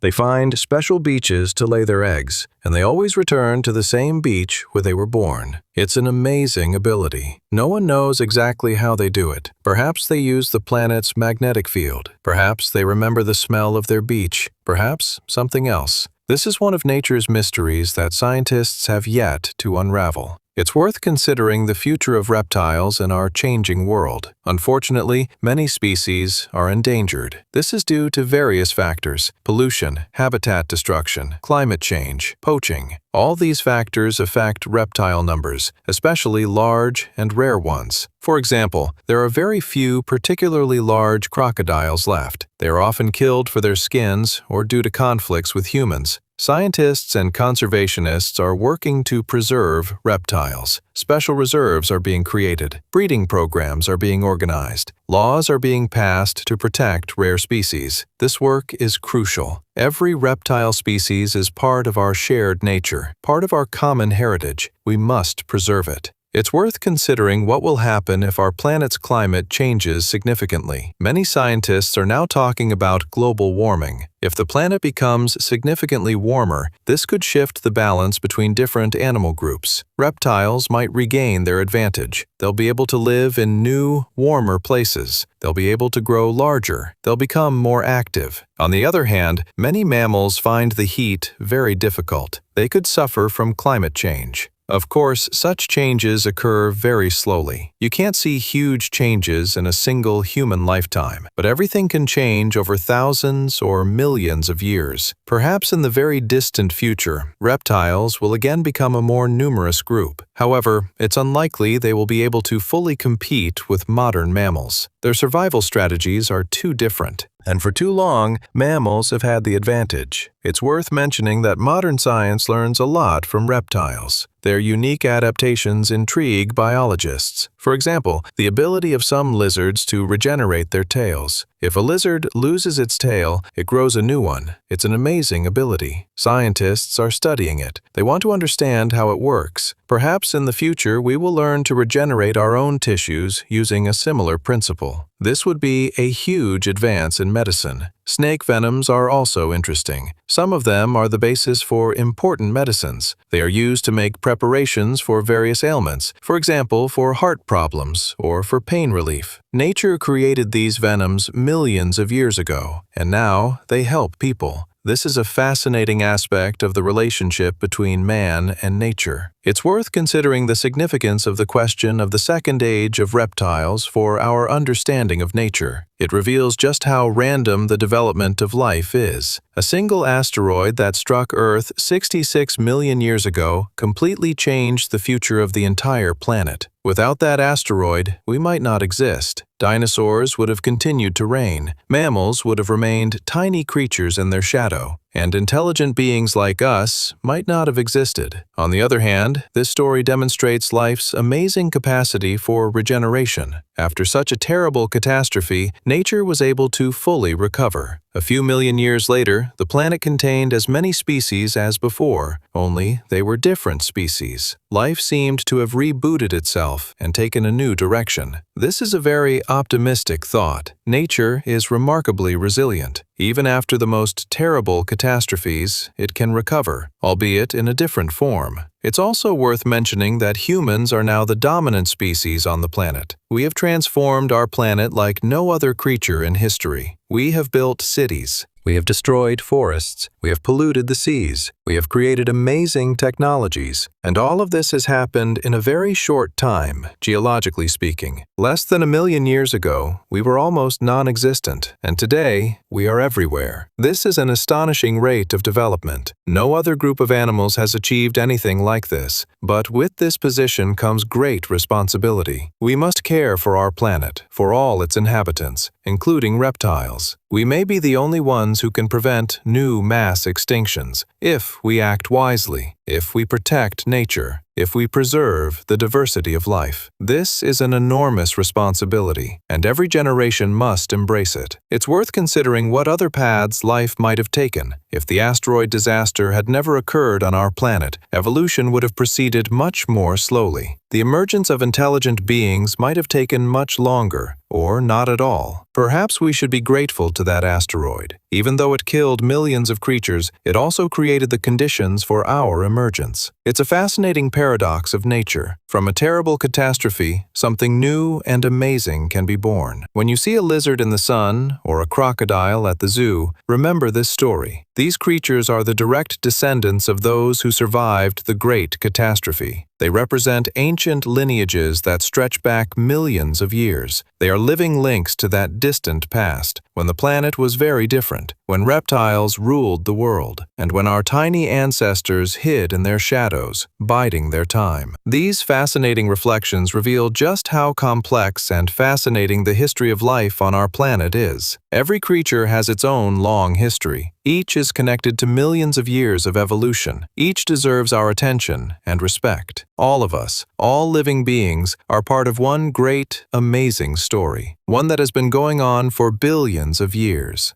and will continue for many billions of years to come. It's worth talking in more detail about how exactly the first mammals appeared. It's a very interesting story. Small creatures similar to modern mice appeared about 225 million years ago. That is, they appeared even before the age of dinosaurs. They lived throughout this entire long period, for 165 million years. They couldn't compete with the large reptiles, so they found their niche. They became nocturnal animals. They hunted at night.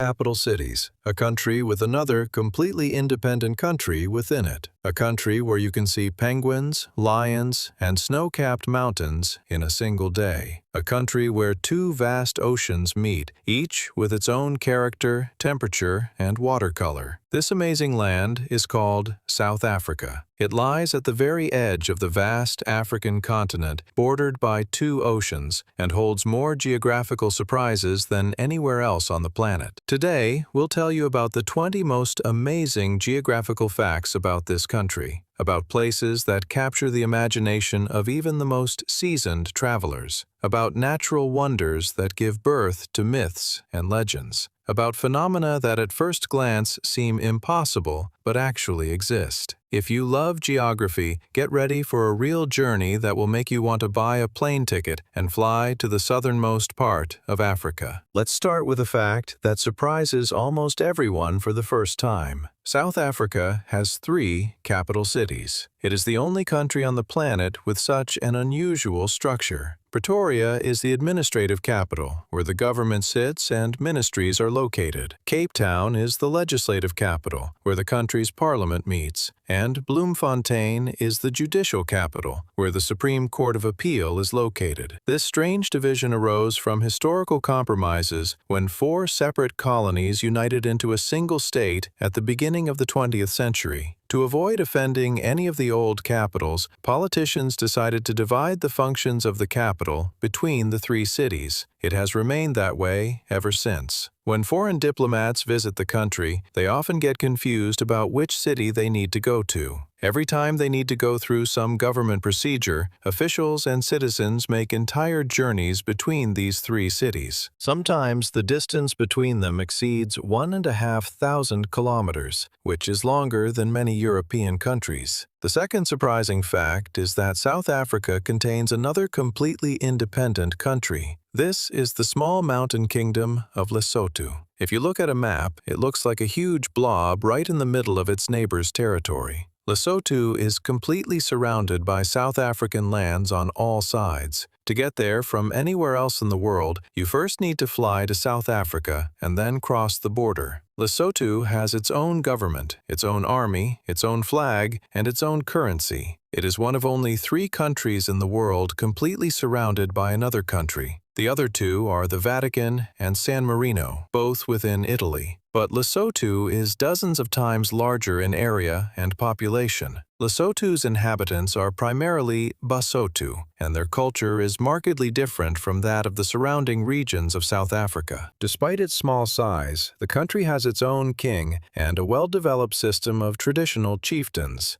The third amazing fact about Lesotho is that it is the highest country in the world. Every centimeter of Lesotho is over 1,000 meters above sea level. Even the lowest places in the country lie at this enormous altitude. Lesotho is sometimes called the Kingdom of the Sky because it literally lives above the clouds. In winter, there is actually snow here, and there are even ski resorts, which is especially surprising for the African continent. Many people imagine Africa as a kingdom of perpetual heat, but in Lesotho, you can ski and snowboard. One of the country's ski resorts has several lifts and well-equipped slopes. The fourth fact concerns South Africa's coastline. It stretches for almost 3,000 kilometers and is washed by 2 completely different oceans. The cold Atlantic Ocean laps to the west and the warm Indian Ocean to the east. These oceans have different temperatures, salinities, currents, and even watercolors. The Atlantic waters off the west coast are cold due to the Benguela Current, which flows from Antarctica. Swimming in them is very unpleasant even in summer. Meanwhile, the Indian waters off the east coast are warm year-round thanks to the Agulhas Current. Swimming is possible here even in winter. It's amazing that within a single country you can experience 2 completely different marine worlds in a single day. The fifth fact concerns the location where these 2 oceans meet. The southernmost point of the African continent is Cape Agulhas. It is here, by official international agreement, that the boundary between the Atlantic and Indian Oceans lies. Many people think this boundary lies at the famous Cape of Good Hope, but this is not the case. The Cape of Good Hope is simply a picturesque spot on a peninsula near Cape Town. The true boundary between the oceans lies a little further south at the modest and lesser-known Cape Agulhas. A memorial sign commemorating the meeting of the two oceans is erected at this location. Sixth amazing fact: South Africa is one of the most biologically diverse countries on the planet. Despite accounting for only about 2% of the Earth's land area, it is home to nearly 10% of all known plant species on the planet. The region known as the Cape Floral Region is particularly rich in flora. It is the smallest of the world's 6 floral regions, but also the most densely populated. It is home to over 9,000 plant species, almost 70% of which are found nowhere else. South Africa's famous national flower, the protea, grows here. This enormous cup-shaped flower can reach 30 centimeters in diameter. The Cape region alone is so unique that it has been inscribed on the UNESCO World Heritage List. The local ecosystem is so fragile that many plant species could disappear forever if their natural environment is destroyed, even in small areas. Therefore, the country has strict flora protection laws, and collecting many plants from the wild is prohibited. The seventh fact concerns the legendary Big Five. These are the 5 most famous African animals traditionally hunted by European colonists. They include the lion, leopard, elephant, rhinoceros, and buffalo. All 5 live in South Africa and can be seen in national parks. The most famous of these parks is Kruger. Its territory covers almost 20,000 square kilometers, which is larger than the entire state of Israel. The park is home to over 100,000 different animals, including almost every species of large African game. Tourists from all over the world come to South Africa specifically to see the Big Five in their natural habitat. In addition to Kruger Park, the country has nearly 9,000 private nature reserves. This means that South Africa is one of the most protected natural areas on the planet. Local reserve owners invest heavily in combating poachers who hunt rhinos for their horns. Today, the country has dedicated armed security units that patrol the areas around the clock. The eighth fact is sure to surprise any school child. South Africa has penguins. Yes, real African penguins living right on the beaches, right alongside ordinary vacationers. The most famous colony of these birds is located on Boulders Beach near Cape Town. Tourists can walk literally meters away from the penguins, watching them swim in the ocean, bask in the sun, and care for their chicks. African penguins are slightly smaller than their Antarctic relatives and are adapted to warmer climates. Unfortunately, they are endangered. Over the past century, their numbers have declined by more than 90%. The ninth amazing fact: South Africa is home to one of the oldest geological formations on Earth. These are the Barberton Mountains, which contain rocks more than 3.5 billion years old. That's roughly 3/4 of the entire age of our planet. Scientists study these mountains to understand what Earth looked like during the earliest periods of its history. These rocks contain traces of the most ancient microorganisms, allowing us to understand how life emerged and evolved on our planet. Some researchers even believe that South Africa may have been the birthplace of the first life forms on Earth. The 10th fact is related to Cape Town's most famous natural landmark. It's Table Mountain, which rises directly above the city to a height of over 1,000 meters. Its summit is perfectly flat, nearly 3 kilometers long, as if it had been deliberately smoothed with a knife. This flat top gives the mountain its name. A dense, white cloud, known locally as a tablecloth, often forms above it. When this tablecloth is spread across the mountain, beautiful misty streams cascade down its edges, like veritable waterfalls made of clouds. Table Mountain is recognized as one of the 7 natural wonders of the world. A unique cable car leads to its summit. The cabins slowly rotate on their axis during the ascent. This allows each passenger to take turns seeing all sides of the surrounding landscape. From the top, a stunning view opens up of all of Cape Town, the ocean, and the neighboring mountain peaks. Many tourists choose to hike up the mountain instead of taking the cable car. This journey takes several hours and requires good physical fitness, but the views along the way are worth it. The 11th fact will surprise desert lovers. South Africa contains part of the famous Kalahari Desert. This vast, sandy expanse, covering almost 1,000,000 square kilometers, stretches across 3 countries. The Kalahari in South Africa borders Botswana and Namibia. It is home to unique communities of Bushmen, some of the most ancient peoples on Earth. They can find water in the driest parts of the desert, communicate in a language with clicking consonants, and still maintain traditions that are tens of thousands of years old. The 12th amazing fact. South Africa is home to one of the largest canyons in the world. It's the Blyde River Canyon, which stretches for 26 kilometers and reaches a depth of 800 meters. The canyon walls are covered in lush green vegetation, which distinguishes it from the rocky Grand Canyon in the United States. It's one of the greenest and most picturesque canyons on the planet. Its rim is dotted with several observation platforms, offering breathtaking views of the vast river bends and mountain ranges. Fact 13 concerns one of the rarest natural phenomena. The famous Victoria Falls lie on the border of South Africa and Zimbabwe, although their main section lies on the other side of the border. However, the Limpopo region of South Africa is located very close to these falls, and tourists often visit them during their trips around the country. Victoria Falls is one of the largest waterfalls on the planet and is one of the 7 natural wonders of the world. It is over 1.5 kilometers wide and nearly 100 meters high. The roar of falling water can be heard for miles, and the spray rises to a height of up to 400 meters. The 14th amazing fact. One of the most spectacular events in nature takes place in the ocean off the coast of South Africa. It's the so-called sardine run. Every June, billions of sardines begin their journey along the country's east coast. Enormous schools of fish stretch for tens of kilometers. They are followed by dolphins, sharks, penguins, dolphins, seabirds, and whales. It turns into a veritable feast, attended by thousands of predators. This phenomenon is so vast that it can even be seen from space.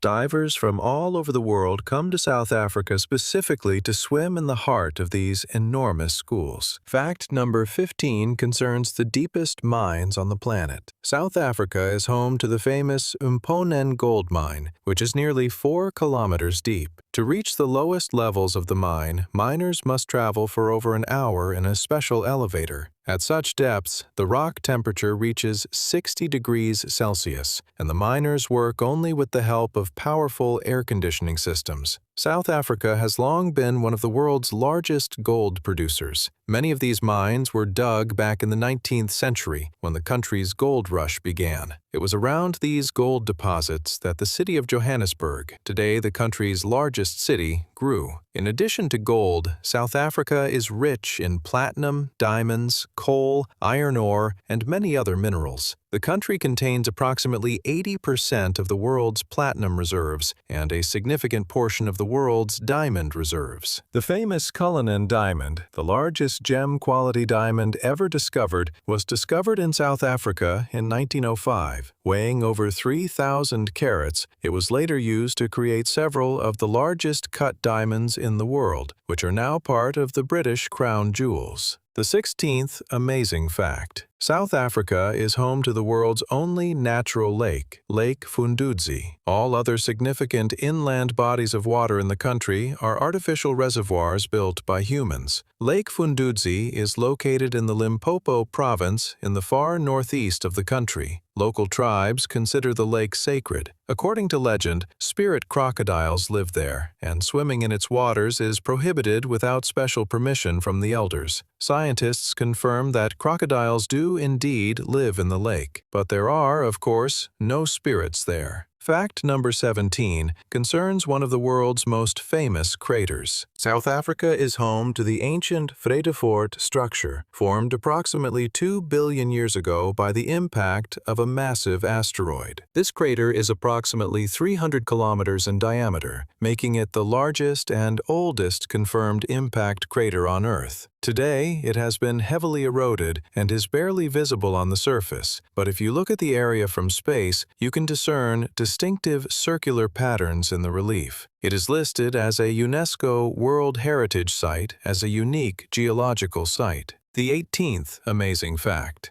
There are no other countries between South Africa and Antarctica. If you stand on the country's southernmost beach and look south, you'll see a vast ocean stretching to the very edge of the planet, where the southern polar continent lies. The distance between South Africa and Antarctica is about 4,000 kilometers, and there isn't a single large island along this entire route. This means that the air currents and ocean currents flowing north from Antarctica are unimpeded. They reach South Africa and shape its climate. This is especially noticeable in winter, when Cape Town can experience truly cold temperatures from the Antarctic latitudes. The 19th fact is related to the Drakensberg mountain range. This enormous mountain chain stretches for 700 kilometers along the eastern part of the country. The highest peaks of the Drakensberg reach 3.5 kilometers. These mountains received their name from Dutch colonists who thought their jagged silhouette resembled the back of a sleeping dragon. In their language, the Zulu call these mountains the Barrier of Spears, because their numerous sharp peaks actually resemble warriors' spears. Bushman rock paintings, some dating back over 3,000 years, have been preserved in the caves of the Drakensberg. This is one of the largest collections of ancient rock art in the world. The 20th and final amazing fact. South Africa is one of the few countries where you can find almost every type of natural landscape in a single state. It boasts tropical forests, savannas, deserts, mountains, steppes, Mediterranean coastlines, ocean beaches, swamps, and even snow-capped peaks. This diversity stems from the country's location between two oceans with different climates, stretching from the subtropics to the almost temperate zone. Each natural region has its own unique flora and fauna. It's almost as if South Africa is a small world within a single country. To the west lies the dry region of Namakwaland, which every spring transforms into a veritable floral wonderland. For several weeks each year, the entire land is covered in millions of flowers of varying hues, and this beauty attracts tourists from all over the world. To the east lies the tropical coast of KwaZulu-Natal, with palm trees, mangroves, and warm beaches. In the center of the country lies a vast plateau called the Highveld, home to the largest mines and the largest cities. In the south lies the famous Garden Route, one of the most beautiful roads on the planet, stretching along the coast. It's no coincidence that this country is called the Rainbow Nation. This name was given after the end of apartheid in the 1990s. The rainbow represents the diversity of peoples, cultures, and languages. South Africa has 11 officially recognized national languages, a world record. Among them are English, Afrikaans, Zulu, Xhosa, Sotho, and many others. Each of these languages has its own history, literature, and speakers. When you come to this country, you find yourself in a veritable kaleidoscope of human diversity. Speaking of people, according to the latest data, South Africa's population is approximately 65.5 million. This makes the country one of the most populous in Africa after Nigeria, Ethiopia, and Egypt. Currently, more than 60% of the country's residents live in cities. Johannesburg, the country's largest city, has a population of over 5 million. This city is known for being one of the highest cities in the world by altitude, and also for being built on the site of gold mines. South Africa's climate is also striking in its diversity. Despite its location in the southern hemisphere, different parts of the country have completely different climates. The northeast enjoys a hot and humid subtropical climate. In the west, where the cold Benguela Current passes, even elements of desert can be found. In the central part of the country, the climate is dry and continental, with large temperature differences between day and night. And in the very south, around Cape Town, the climate is Mediterranean, very similar to that of Italy or Greece. This single country contains more climatic zones than all of Europe combined. South Africa's transport infrastructure is also impressive in its geographical features. It's home to one of the world's most famous tourist trains, the Blue Train. This train travels between Pretoria and Cape Town, covering a distance of almost 1,500 kilometers. The journey takes nearly 2 days and is considered one of the most luxurious train journeys on the planet. The carriages feature restaurants with the finest crystal, bedrooms with full-size beds, and bathrooms with hot water. Vastly different landscapes pass by outside the windows, from the arid Karoo to fertile vineyard valleys. Finally, it's worth mentioning the surprising fact that South Africa is one of the largest wine producers on the planet.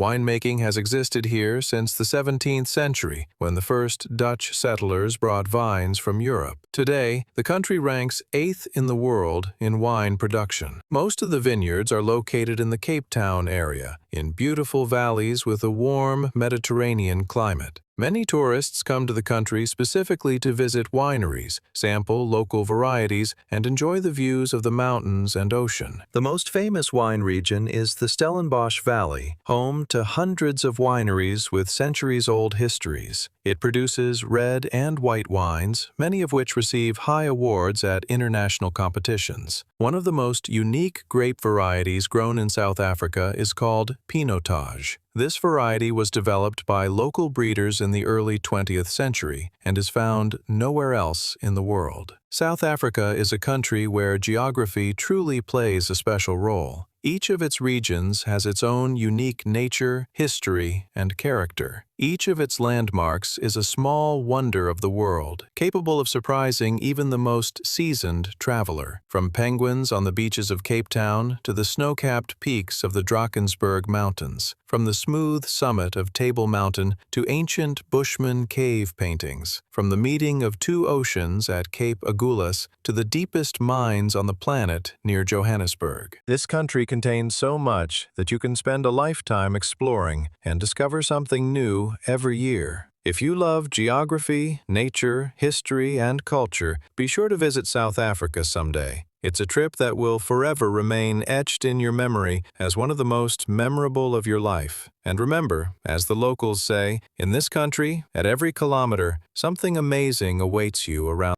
Carved directly into a sheer cliff high in the mountains. On one side, you're pinned down by a rock wall. On the other, a half-kilometer-deep chasm yawns right beneath your wheels. The road is so narrow that two cars can barely pass each other. There are no guardrails. Any driver error, even the slightest, means instant and certain death. Now imagine trucks, buses, and cars driving along this road every day. Drivers do so in pouring rain, thick fog, and frequent landslides. It sounds like the plot of a horror movie, but it's absolutely reality. There are roads on our planet so dangerous that even traveling on them becomes a game of death. These roads claim hundreds of lives every year. Today we'll tell you about the 5 most dangerous roads on our planet. We'll show you the deadly routes people are forced to travel every day. And we will reveal the main secret, why people build and use such incredibly dangerous routes, risking their lives. Let's begin our perilous journey with a road officially recognized as the most dangerous in the world. This is the Death Road in Bolivia, South America. Its real name is the Northern Yungas Road. This road connects the capital of Bolivia, La Paz, with the small town of Coroico in the Amazon jungle. In 1995, the Inter-American Development Bank officially named it the most dangerous road in the world, and it has well earned the title. According to various estimates, during its active years, between 200 and 300 people died on this road annually. This road is approximately 60 kilometers long. It was built in the 1930s by Paraguayan prisoners of war during the war between Bolivia and Paraguay. The road is carved directly into the steep slopes of the Cordillera Oriental Mountains. On one side, it is bordered by solid rock, and on the other, there is a cliff up to 600 meters deep. The road is only about 3 meters wide at its narrowest points, meaning there's barely room for even one car in some places. What makes this road particularly deadly is the combination of several dangerous factors. The road begins in La Paz at an altitude of over 3,500 meters above sea level. It then rises to around 4,600 meters, after which it descends steeply to just 1,200 meters. This elevation change of over 3,000 meters makes it one of the longest uninterrupted descents in the world. At high altitude, the road is often shrouded in dense fog, reducing visibility to almost zero. During the rainy season, the road's unpaved surface turns into slippery mud, and landslides are common. Furthermore, this road has an unusual driving rule. While the rest of Bolivia drives on the right, the death road drives on the left. This is done deliberately so that drivers driving on the outer edge of the road can better see the edge of the abyss and more accurately control their tires. Cars descending must always give way and pull over to the very edge of the cliff to allow oncoming traffic to pass. When people first learn about the death road, many wonder why it was even necessary to build a road in such a terrible and dangerous place.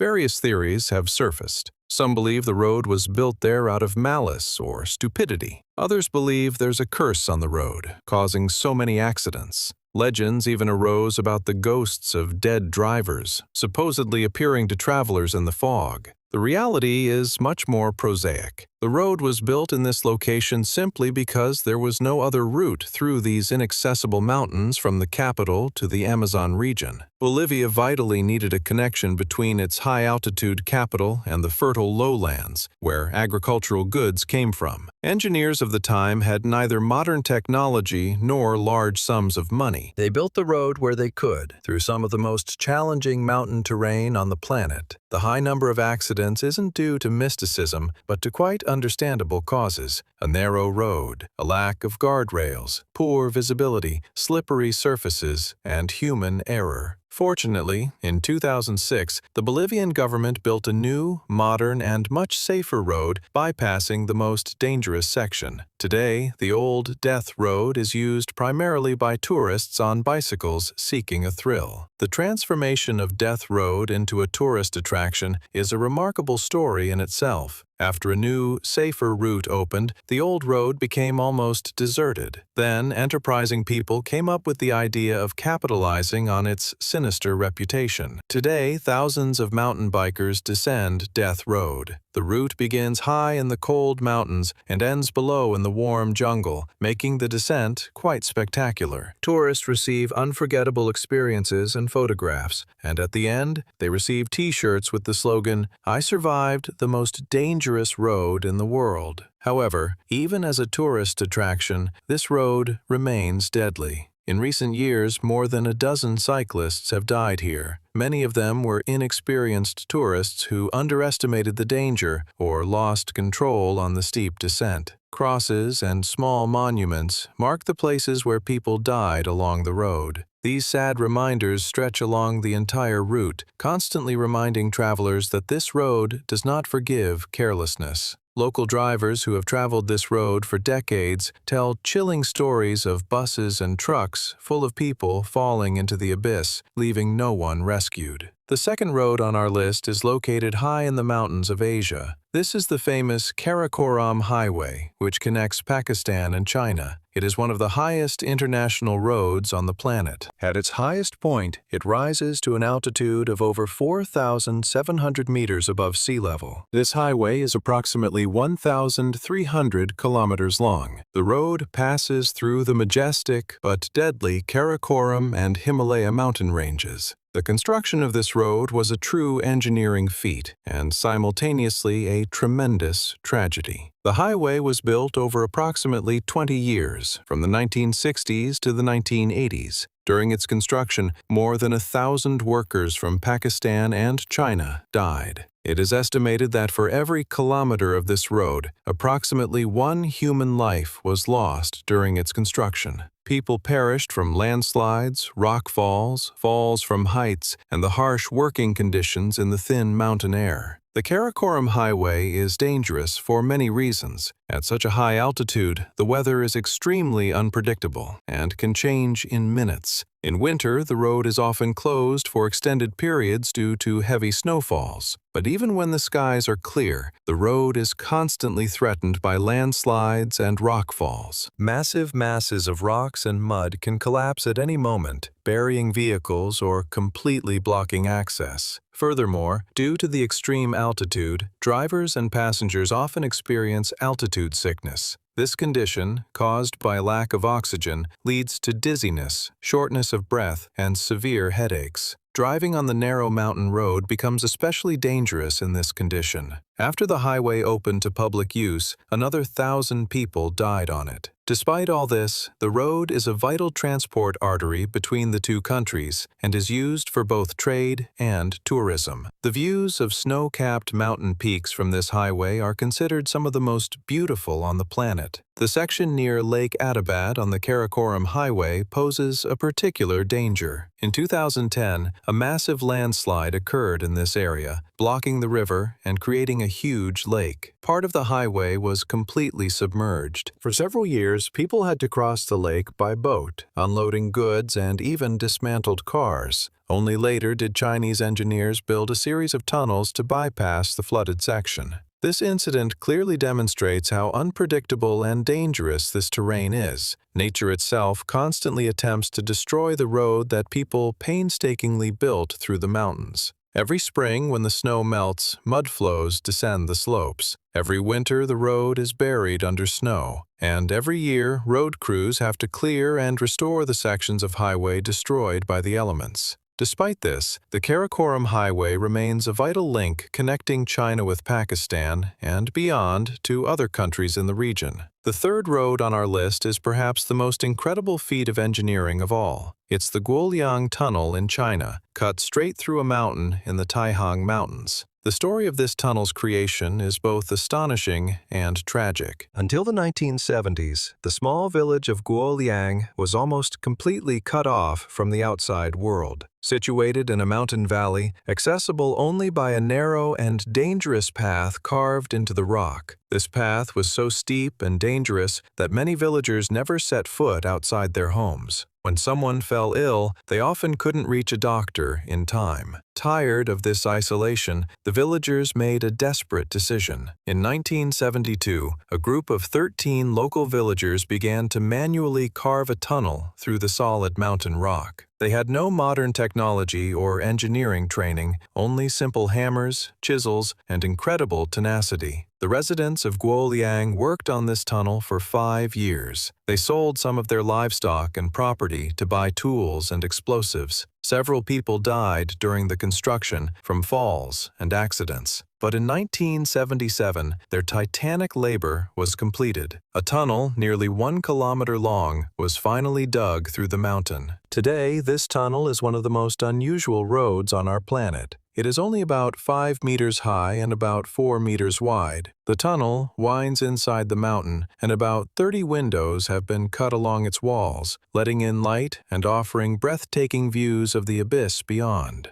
The road inside the tunnel is extremely narrow and uneven. There's almost no lighting except for the light from the windows. Any mistake by the driver could result in a collision with a rock wall or a fall through a window into the abyss. Despite the danger, the Guoliang Tunnel has become a popular tourist attraction. People from all over the world come to see with their own eyes this amazing structure, built by the hands of simple peasants who did not want to put up with their isolation. It's worth taking a closer look at what life was like in the village of Guoliang before the tunnel was built. The old path leading to the village was called the Sky Staircase. It was a narrow stone path carved into a sheer cliff face, accessible only on foot. In places, it was so narrow and steep that one false step meant a fall into the abyss. Villagers carried all their essential supplies on their backs along this path. The elderly and sick were effectively imprisoned in the village because they couldn't navigate this dangerous path. Children couldn't attend school outside the village. It was this desperation that drove the villagers to undertake the incredible project of tunneling. When 13 brave souls began their work, many in the surrounding villages considered them crazy. No one believed that a handful of peasants without any equipment could tunnel through the solid mountain, but they proved otherwise. Following Guoliang's success, other isolated mountain villages in China were inspired by its example and began carving their own tunnels into the rock. Today, several such amazing tunnels, built by ordinary villagers, exist in China's mountains. But the Guoliang Tunnel remains the most famous and is considered a true symbol of human perseverance and the will to survive. The fourth road on our list is located in Europe, in picturesque Norway. This is the famous mountain road Trollstigen, which translates as Troll's Ladder. Unlike the previous roads, which are dangerous due to their neglect, this road is well maintained and a popular tourist attraction. But this doesn't make it any less dangerous for inexperienced drivers.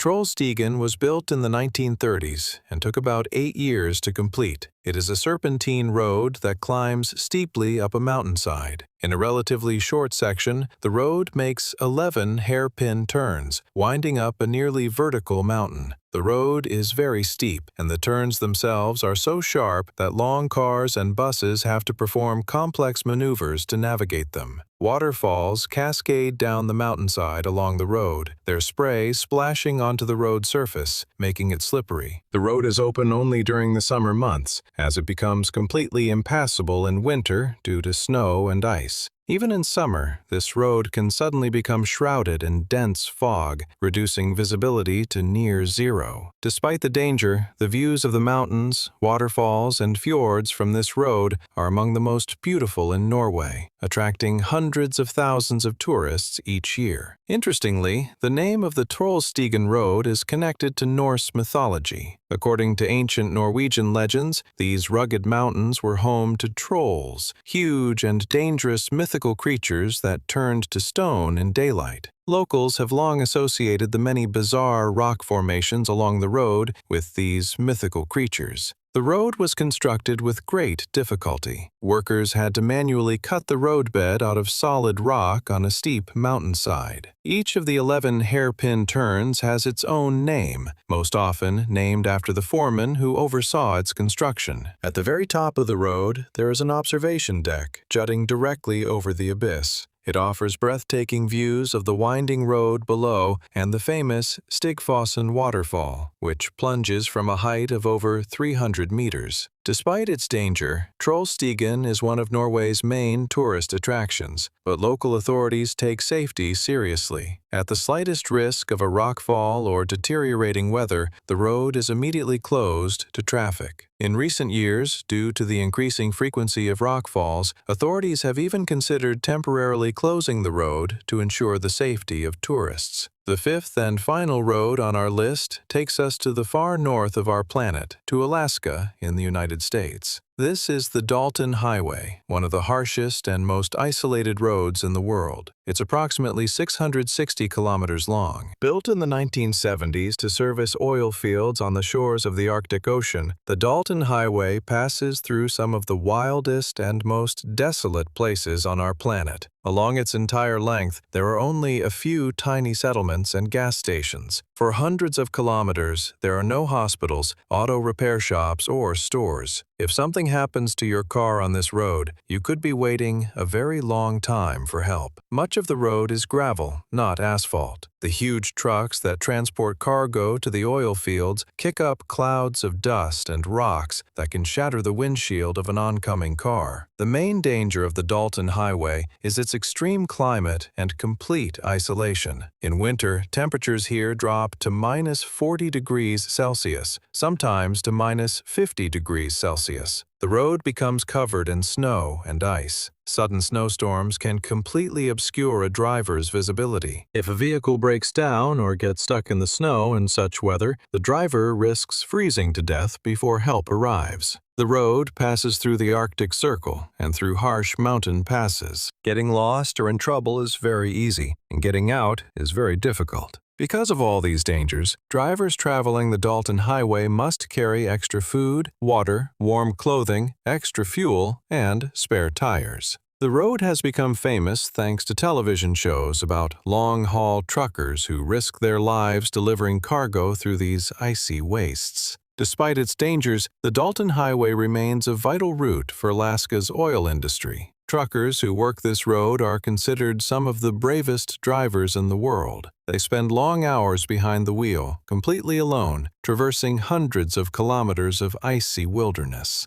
One of the most dangerous sections of the road is called Adigan Pass. This high-altitude pass is particularly prone to avalanches and severe snowstorms. In winter, visibility here can drop to zero in just a few seconds when a snowstorm hits. Drivers report that in such moments, they completely lose their bearings and are forced to stop and wait, sometimes for hours, until the storm subsides. Another danger is the presence of large wild animals. Moose or caribou can suddenly appear on the road, and a collision with them at high speed can be fatal. Despite all these difficulties, truckers continue to transport cargo along this road year-round, because without them, all oil production in northern Alaska would grind to a halt. When people learn about these 5 deadly roads, many wonder, are these roads truly that dangerous? Or is their danger exaggerated for the sake of sensationalism? And here, as with many other scary places, it's important to understand one thing. The danger of these roads depends largely on the driver's training, weather conditions, and the quality of the vehicle. Many of these roads, such as Bolivia's Death Road or Norway's Trollstigen, are now popular tourist routes. Thousands of people travel them every year without incident. In good weather, with a well-maintained vehicle, and with experience and caution, traveling even the most dangerous road can be completely safe. Real mortal danger arises when several unfavorable factors converge: bad weather, an inexperienced or tired driver, a faulty vehicle, speeding, or simply sheer bad luck. Most tragedies on these roads occur due to human error, not some mystical danger inherent in the routes themselves. Of course, these 5 roads are far from the only dangerous routes on our planet. Dozens of similar deadly roads exist around the world. In Chile, there's a road through the Atacama Desert, lined with numerous roadside memorials to fallen drivers. India and Nepal boast numerous mountain roads winding along the edges of Himalayan chasms without any guardrails. In the Philippines, there's the famous Halsema Highway, constantly plagued by landslides and shrouded in fog. In Russia, there are winter ice roads that run directly across frozen rivers and lakes, which can collapse under the weight of a vehicle. In Africa, many roads are dangerous not only because of the difficult terrain, but also because of the complete lack of maintenance. Each of these roads has its own history and unique dangers, but they all remind us how difficult it can sometimes be for humans to navigate our planet. We are accustomed to smooth and safe highways and often forget that for millions of people in mountainous and remote regions, dangerous roads are simply a part of everyday life. All of these roads share one thing in common. They stand as vivid testaments to the incredible tenacity of man in his quest to overcome any obstacle. When people needed to connect the capital of Bolivia with the jungle, they carved a road out of sheer cliffs.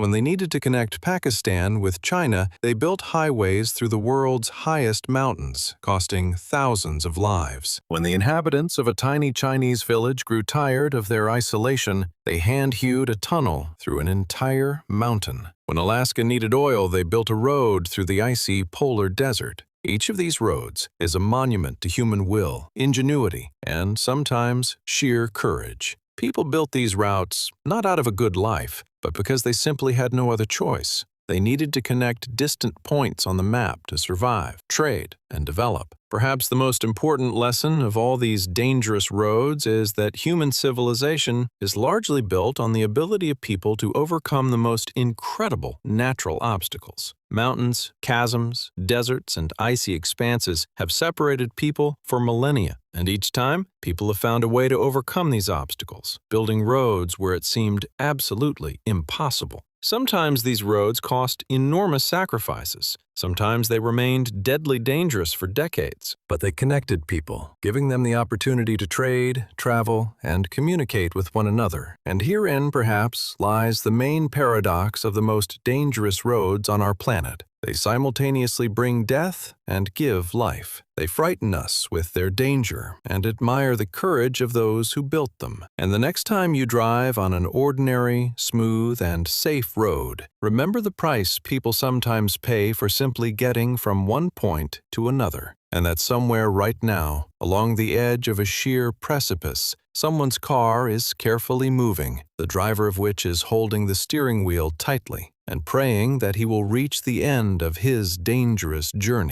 25th, 1944, in the small German town of Sagan, located in eastern Germany, an event occurred that would forever be etched into the history of World War II. 76 captured Allied Air Force officers escaped overnight from the most secure prisoner of war camp for pilots, which the Germans considered absolutely impregnable. They reached freedom through an underground tunnel, approximately 100 meters long, dug 9 meters beneath the camp. This escape had been in preparation for a whole year. More than 600 prisoners of war took part, and all of this took place right under the noses of several hundred German guards, trained specifically to prevent precisely this kind of action. This escape became so famous that it was later called the Great Escape. A Hollywood film of the same name from 1963 tells this very story, albeit with many Hollywood liberties. The real events of that March 1944 were far more dramatic and tragic than depicted in the film, and the captured officers paid a very high price for this escape.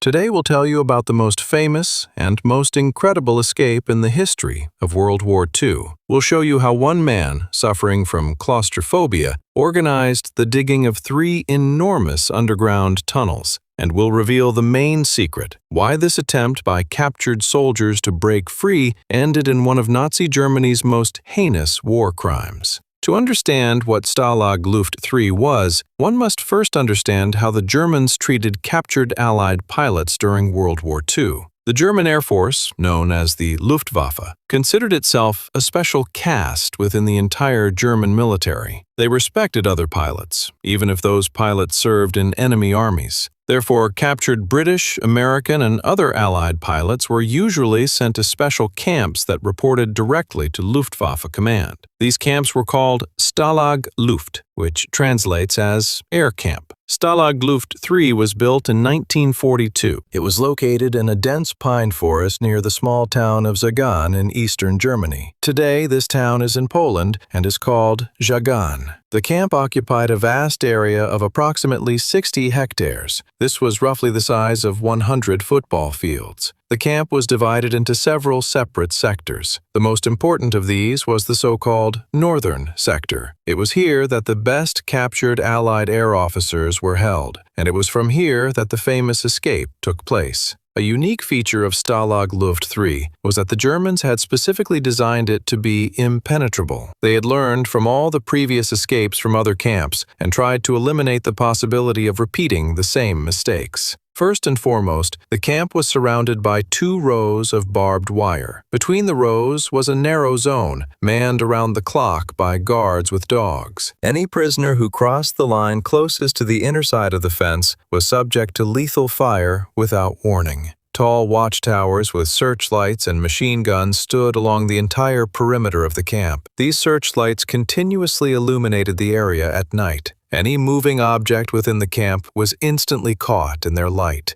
But the most important thing about this camp was its defense against underground escapes. The Germans knew that digging underground tunnels was the most popular method of escaping captivity. Therefore, they developed several sophisticated systems to detect such activity. Firstly, all the barracks were built not on the ground, but on special wooden or concrete piles. This meant that there was about half a meter of free space under each barrack. Guards could walk underneath the barracks at any time and check whether prisoners were digging anywhere under the floor. Secondly, the Germans installed special seismic microphones around the entire perimeter of the camp. These microphones picked up any underground vibrations and could detect tunnel digging in advance. Thirdly, the very soil around the camp worked against the prisoners. The ground in this area consisted of 2 distinct layers. The top layer, about half a meter thick, was ordinary dark soil. Beneath it lay a thick layer of bright yellow sand. This was the perfect defense for the Germans. If the prisoners began digging a tunnel and brought up the yellow sand, the guards would immediately notice it against the dark surface of the camp grounds. No matter where the prisoners tried to hide this sand, its bright color would immediately reveal their work. Because of this unique soil, the Germans were absolutely certain that tunneling was impossible here, but they underestimated the will and ingenuity of the prisoners. By the beginning of 1943, Stalag Luft 3 already held over 1,500 captured pilots. These were the most experienced and determined officers in the Allied Air Force. Many of them had already escaped from other camps and were specially transferred to Stalag Luft 3 as particularly dangerous.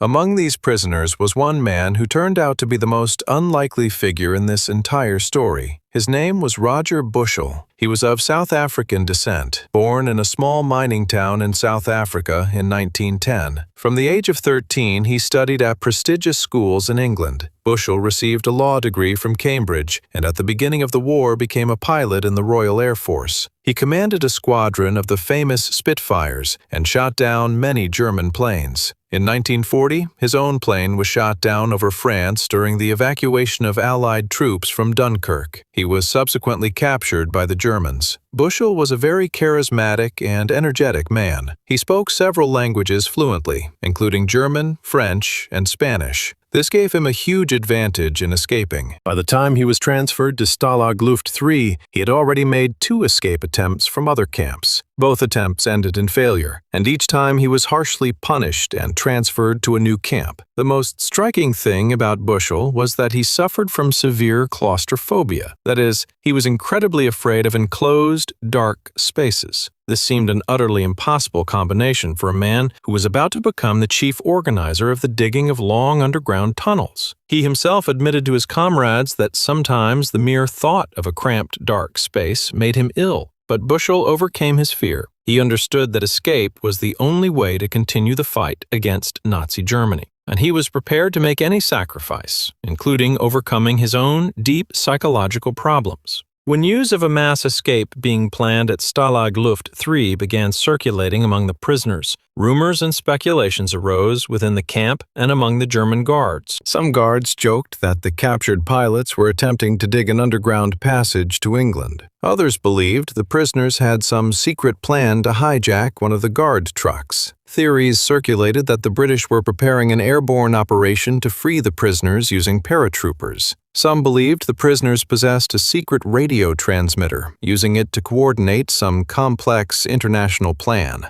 The most outrageous rumors claimed the prisoners were planning to use ancient underground mines beneath the camp, unknown even to the German architects. The reality turned out to be far simpler and far more impressive. The prisoners had no secret maps, no ancient infrastructure, and no outside help. They had only their own ingenuity, tenacity, and incredible organization. In the spring of 1943, Bushell convened a secret meeting of the most determined prisoners in one of the camp's barracks. At this meeting, he announced his grandiose plan. There would be no more small individual escapes. All the prisoners' efforts would be concentrated on one massive operation. They would dig 3 large tunnels at once. According to Bushell's plan, these weren't just tunnels, they were engineering feats of true professionalism. Each tunnel was to be approximately 100 meters long. Each was to be 9 meters underground. This was a level below the Germans' most sensitive seismic microphones. 3 tunnels simultaneously was intended as a safety net. Bushell believed that if the Germans found 1 or even 2 tunnels, they wouldn't realize there was a third. They would think they'd found everything and relax. Then the last remaining tunnel would bring the operation to a successful conclusion. The tunnels were given simple male code names: Tom, Dick, and Harry. These names were used for secrecy. If the guards eavesdropped on the prisoners' conversations and heard something like, "How is Tom doing today?" they assumed it was a discussion about some fellow prisoner. The tunnel digging process itself was an incredibly complex engineering challenge. First and foremost, the problem of tunnel entrances had to be solved. All 3 entrances were ingeniously hidden. The entrance to Tunnel Harry was located in Barracks 104, under the stove. This stove was always kept on to prevent the guards from even thinking about looking inside. Under the stove, the prisoners constructed a special hatch out of concrete tiles, which could only be removed by skilled hands.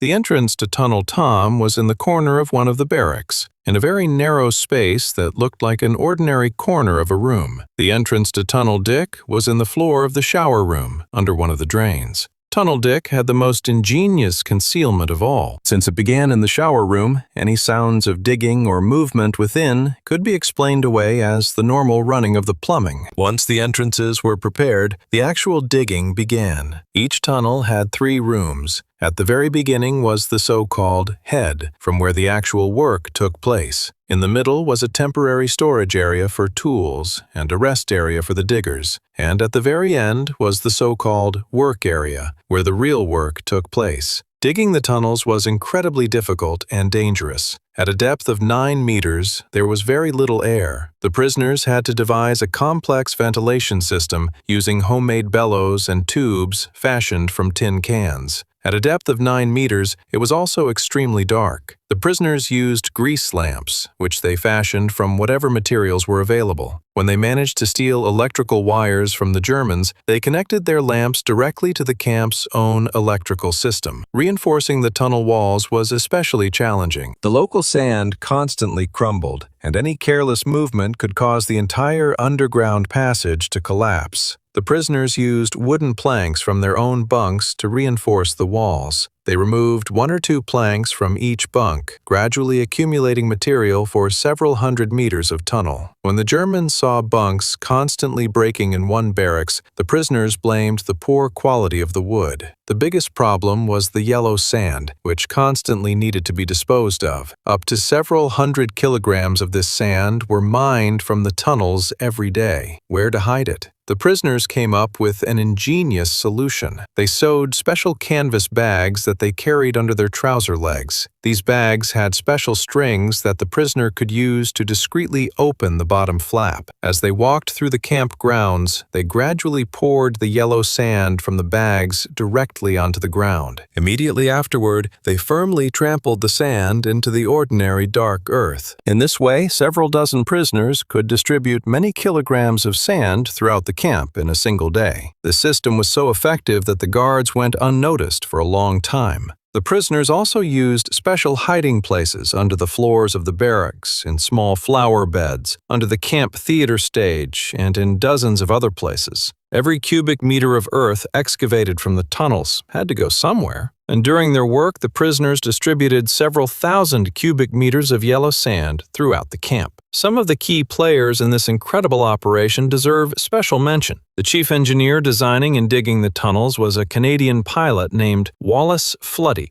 Before the war, he had worked as an engineer for a mining company in Canada. As such, he was well-versed in underground work, reinforcing tunnel walls and ventilation systems. Without his expertise, digging a tunnel of such length and depth would have been virtually impossible. Floody personally spent hundreds of hours underground, supervising the work of other prisoners. He constantly checked the quality of the wall reinforcement, the condition of the ventilation systems, and the accuracy of the direction of each new meter of tunnel. The chief forger was a British pilot named Tim Wallen. He was able to forge German documents with such precision that even experienced border officers could not distinguish them from the real thing. Wallen personally created fake identity cards, work permits, and travel documents for all 200 prisoners planning to escape. Each document required several hours of painstaking work. Reproducing the special seals and stamps of German government agencies was particularly challenging. Wallen made these seals from soap, cardboard, and metal parts, embossing them with inscriptions and emblems. His forgeries were so accomplished that many of them are still preserved in museums today as examples of the true art of forgery. It's impossible not to mention the special team that counterfeited civilian clothing. These prisoners worked in a special workshop disguised as an ordinary clothing repair shop. They took ordinary military greatcoats and uniform jackets and gradually transformed them into civilian jackets and coats. They removed all military insignia, sewed on new buttons, and altered the cut and color of the fabric. By the end of the operation, this workshop had produced over 200 complete sets of civilian clothing, outwardly indistinguishable from ordinary German suits of the time. Some of these suits even had hidden compartments sewn inside for maps, documents, and money. If the German guards had ever seen this workshop, they would have immediately shut down the entire operation. Therefore, the prisoners guarded it especially carefully. They had their own system for monitoring the German guards. If a German approached, a special signalman would sound a quiet signal, and the entire workshop would instantly transform into an ordinary, harmless storage room. Parallel to the tunnel digging, a massive effort was underway to prepare everything necessary for the escape itself. The prisoners needed civilian documents, civilian clothing, food for the journey, local maps, compasses, and many other items. For each of these tasks, Bushell selected specialists from among the camp's most talented prisoners. One of them had been a professional artist in civilian life. He forged German documents of such high quality that it was virtually impossible to distinguish them from genuine ones. Other prisoners sewed perfectly acceptable civilian suits from their blankets and other fabrics. Still others drew maps of the area around the camp and far beyond from memory. Some made homemade compasses from magnetized razor blades. So-called German hunters played a crucial role. These were prisoners who gained the trust of individual guards and bribed them with cigarettes, chocolate, or other scarce goods. The prisoners coaxed small but crucial items from these guards, such as buttons for civilian clothing, ink for forging documents, samples of real German documents, which were then copied. If the Germans had discovered which of their guards had helped the prisoners, those guards would have been executed immediately. In September 1943, the first major disaster occurred. The Germans accidentally discovered the Tom Tunnel just as it was about to reach its designated exit point in the forest outside the camp. This was a huge loss for the entire operation. Several months of hard work were wasted. Following this discovery, the Germans significantly increased security and conducted several additional searches of all the barracks. The prisoners were forced to suspend work on the remaining 2 tunnels to calm the guards and keep them unaware of the existence of other passages.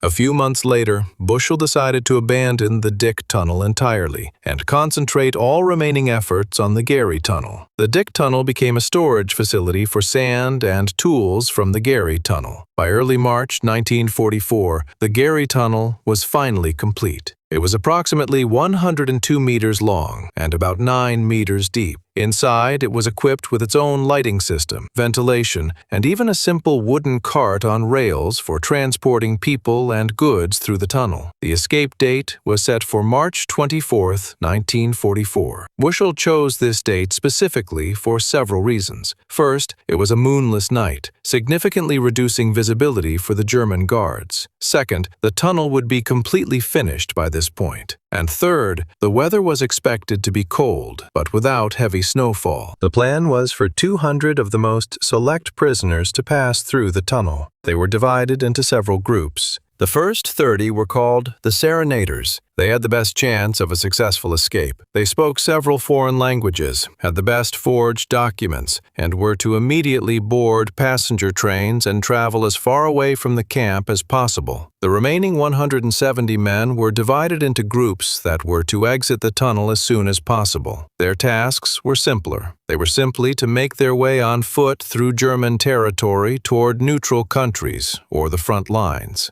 And then came that historic night. At 10:30 a.m., the first prisoner, Johnny Bull, began crawling through the narrow, hairy tunnel. He was supposed to be the first to emerge and signal the others. A few minutes later, he reached the end of the tunnel, and there, terrible news awaited him. The tunnel's length had been miscalculated. The tunnel ended not in the forest itself, as planned, but in an open field just a few meters from the trees. This meant that guards from a nearby watchtower could see the prisoners emerging. Bushell and his team were forced to change their plan at the very last moment. Now the prisoners could only exit the tunnel when the watchtower's searchlight was shining in the wrong direction. This significantly slowed the entire escape. Instead of the expected 200, only 76 prisoners made it out overnight. At 5 o'clock in the morning on March 25th, the 77th prisoner was spotted by a German guard just as he was exiting the tunnel. The command to stop was given. All the remaining prisoners still in the tunnel hastily returned to their barracks.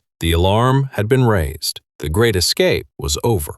On the morning of March 25th, the German command was absolutely furious. When news of the escape reached Adolf Hitler in Berlin, the Führer demanded the harshest retribution. Tens of thousands of police and SS soldiers were deployed across eastern Germany to search for the fugitives. It was the largest manhunt in military history. Of the 76 escapees, only 3 managed to finally escape. These were 2 Norwegian pilots, Per Bergsland and Jens Müller, who reached Sweden, and 1 Dutch pilot named Bob van der Stok, who managed to fly across Europe and reach Gibraltar. The remaining 73 prisoners were gradually recaptured by the Germans in locations ranging from Poland to the Czech Republic. Hitler personally demanded that all captured escapees be executed as a terrible warning to other Allied prisoners. Himmler somewhat softened this order. Ultimately, 50 prisoners were chosen for execution. They were divided into different groups and shot by the Gestapo in various forests and fields across eastern Germany. Among those killed was Roger Bushel himself. This great man, who overcame his own claustrophobia and organized the most complex escape in the history of military camps, was shot dead near Saarbrücken on March 31,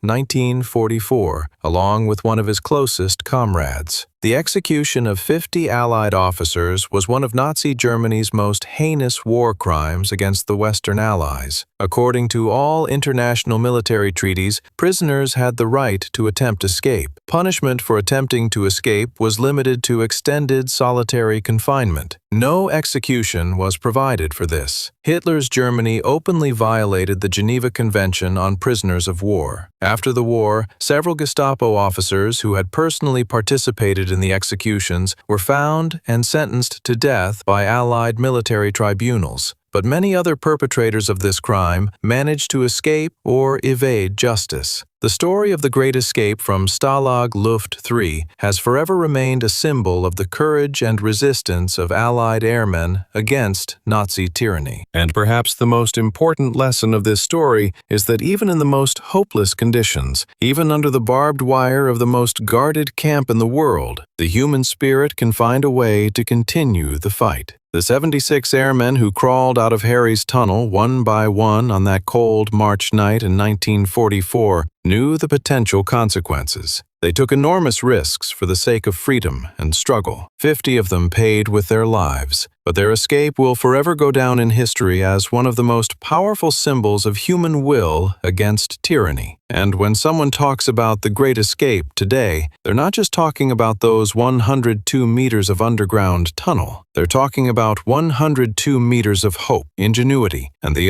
90% of its territory is lifeless desert, a country where rain is almost non-existent and temperatures soar to 50 degrees Celsius, a country located in the heart of the greatest desert on our planet, the Sahara. And yet, in this country, green fields grow, rivers flow, and pure, fresh water flows from the taps of cities. How is this even possible? The answer lies in one of the most grandiose and incredible engineering projects in human history, a project that its creator himself called the eighth wonder of the world. Thousands of kilometers of giant pipes were laid beneath the scorching sands of the Sahara, carrying veritable underground rivers to the cities. This water is older than the Egyptian pyramids. It is older than human civilization itself. It has been accumulating beneath the desert for tens of thousands of years, ever since the Sahara was a flourishing green savanna. And one man decided to bring this ancient water to the surface and water an entire country with it. Today we'll tell you about the largest irrigation project in the history of our planet. We'll show you how real rivers were created in the middle of the world's largest desert. And we'll reveal the main secret, the price paid, and still to be paid, for this incredible miracle of engineering.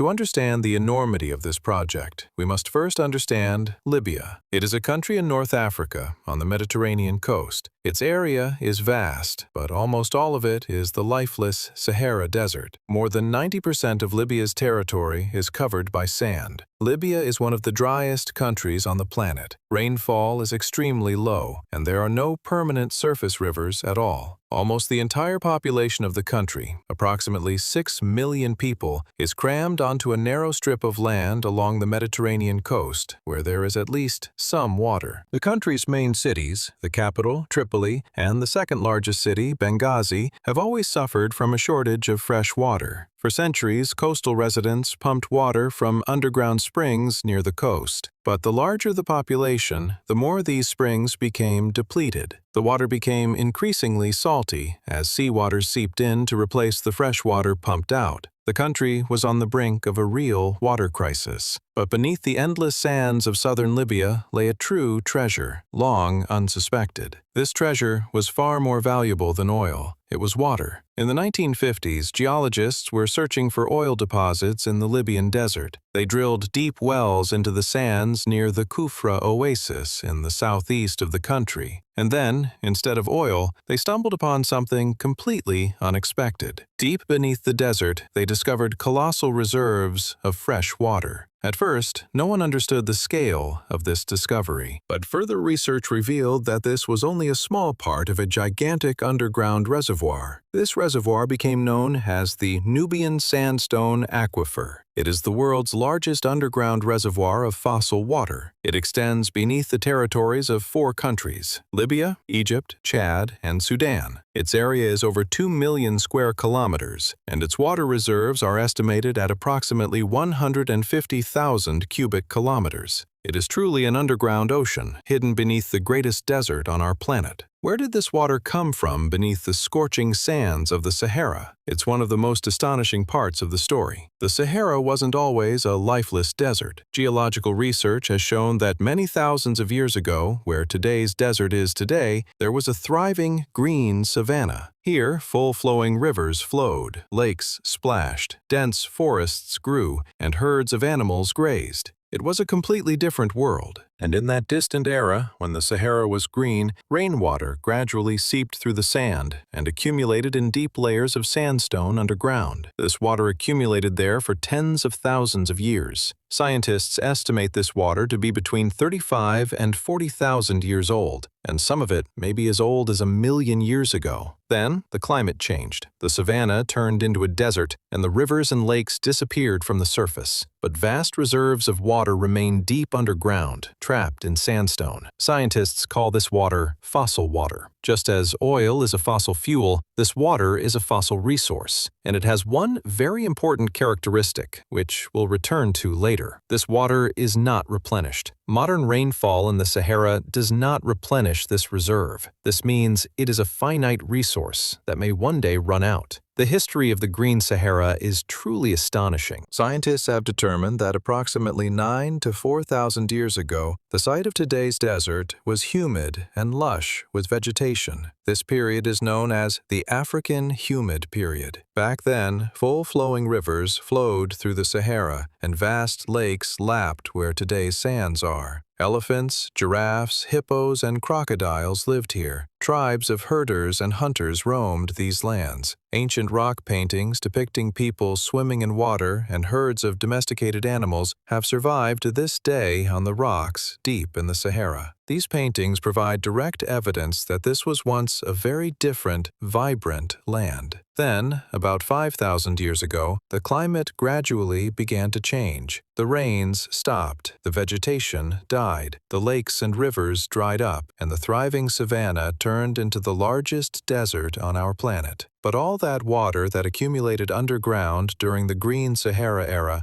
never disappeared. It remained deep within the sandstone, like a preserved memory of a long-gone green world. And it was this ancient water that Gaddafi decided to bring to the surface millennia later. And so, in 1969, a young officer named Muammar Gaddafi came to power in Libya as a result of a bloodless coup. He overthrew King Idris and became the country's de facto ruler for the next 42 years. Gaddafi was an extremely controversial figure, but it cannot be denied that he had grandiose ambitions to transform his country. One of his main ideas was to transform desert-like Libya into a flourishing agricultural region, and the key to this dream was that same ancient water beneath the sands of the Sahara. Gaddafi decided to achieve the seemingly impossible. He envisioned lifting water from a deep underground reservoir in the south of the country and transporting it through giant pipes 1,500 kilometers to the densely populated cities in the north on the Mediterranean coast. This project was called the Great Man-Made River. Gaddafi loudly called it the eighth wonder of the world and promised to make the desert as green as the Libyan flag. The idea for this project wasn't born overnight. The idea of using groundwater arose back in the 1960s, shortly after its discovery. Serious research and planning began in the 1970s. The first feasibility study for the project was prepared in 1974. Engineers meticulously studied the best way to extract water, how to transport it, and how much it would cost. It wasn't until 1984, after years of preparation, that construction actually began. Gaddafi personally laid the foundation stone for this grandiose project. The project was divided into 5 main phases, each intended to provide water to specific regions of the country. The first phase was aimed at delivering water to the Benghazi and Sirte areas. Subsequent phases were to extend the pipeline to Tripoli and other cities, as well as link the entire system into a single network. It was a project that would take decades. Gaddafi understood perfectly well that not all stages would be completed in his lifetime, but he wanted to leave behind this grandiose monument. When the world first heard about this grandiose plan, a wide range of opinions and theories emerged. Many governments and experts dismissed the project as a dictator's wild fantasy. Rumors swirled that Gaddafi was simply trying to bolster his ego with this gigantic and useless construction project. Some conspiracy theorists claimed that, under the guise of a water pipeline, Gaddafi was actually constructing secret underground military tunnels and bunkers for the movement of troops and equipment. Theories circulated that the giant pipes were intended for the secret transportation of weapons or even for military purposes against neighboring countries. Skeptics were certain the project would never be completed and that it was simply a waste of oil money. The reality turned out to be far more impressive than any rumors. The Great Man-Made River was indeed built specifically to deliver water, and the project became a true engineering marvel, although it had its own hidden problems and contradictions, which we will discuss later. Let's take a closer look at how exactly this incredible structure works. The project concept was simple on paper, but extremely complex in reality. First, a huge number of wells had to be drilled in the southern desert, above the Nubian aquifer, to access the ancient water. In total, about 1,300 wells were drilled, some reaching depths of up to 600 meters. Powerful pumps brought the water from these wells to the surface. This water then had to be transported 1,500 kilometers north. To accomplish this, gigantic concrete pipes were laid across the desert. And when we say gigantic, we truly mean colossal.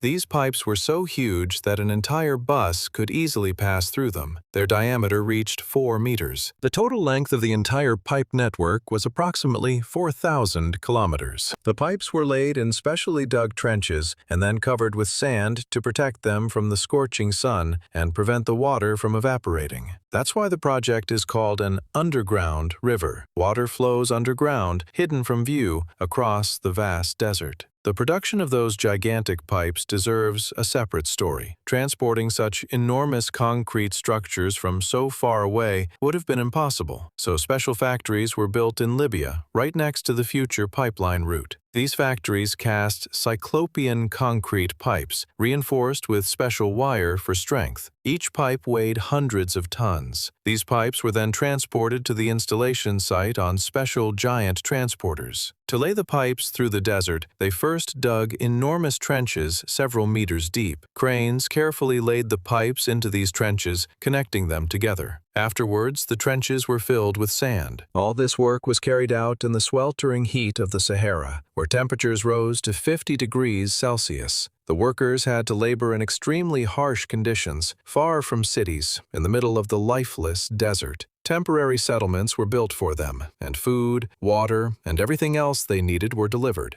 In essence, each construction site was like a separate city in the desert. It was a colossal logistical challenge, comparable to the largest construction projects in human history. The scale of this construction is staggering. It was one of the largest engineering projects in human history. Enormous factories were built in Libya to produce the giant concrete pipes. Tens of thousands of workers were involved in the construction. The project was divided into 5 main phases. The first, water flowed through the pipes in 1991, reaching Benghazi and other coastal centers. It was a true triumph. Water that had been pent up under the desert for 40,000 years finally flowed from the taps of Libyan homes. Today, the Great Man-Made River transports approximately 2.5 million cubic meters of water per day. This water provides drinking and irrigation for the majority of the country's population. Enormous circular irrigated fields, visible even from space, have appeared in the desert. Libya began growing wheat, vegetables, and fruit where previously there was only dead sand. Gaddafi's dream of a green desert is gradually coming true. These changes are especially impressive from satellite images. Amid the endless yellow sands of the Sahara, perfectly round green spots have appeared. These are irrigated fields, controlled by a special irrigation system. A well is installed in the center of each field, from which a long, rotating sprinkler extends. It slowly rotates, irrigating the land around it, resulting in a circular field. Some of these fields are up to a kilometer in diameter. Thousands of these green circles are scattered across the Libyan desert, like giant coins scattered across golden sand. In these fields, Libyans grow wheat, barley, oats, corn, vegetables, and fruits.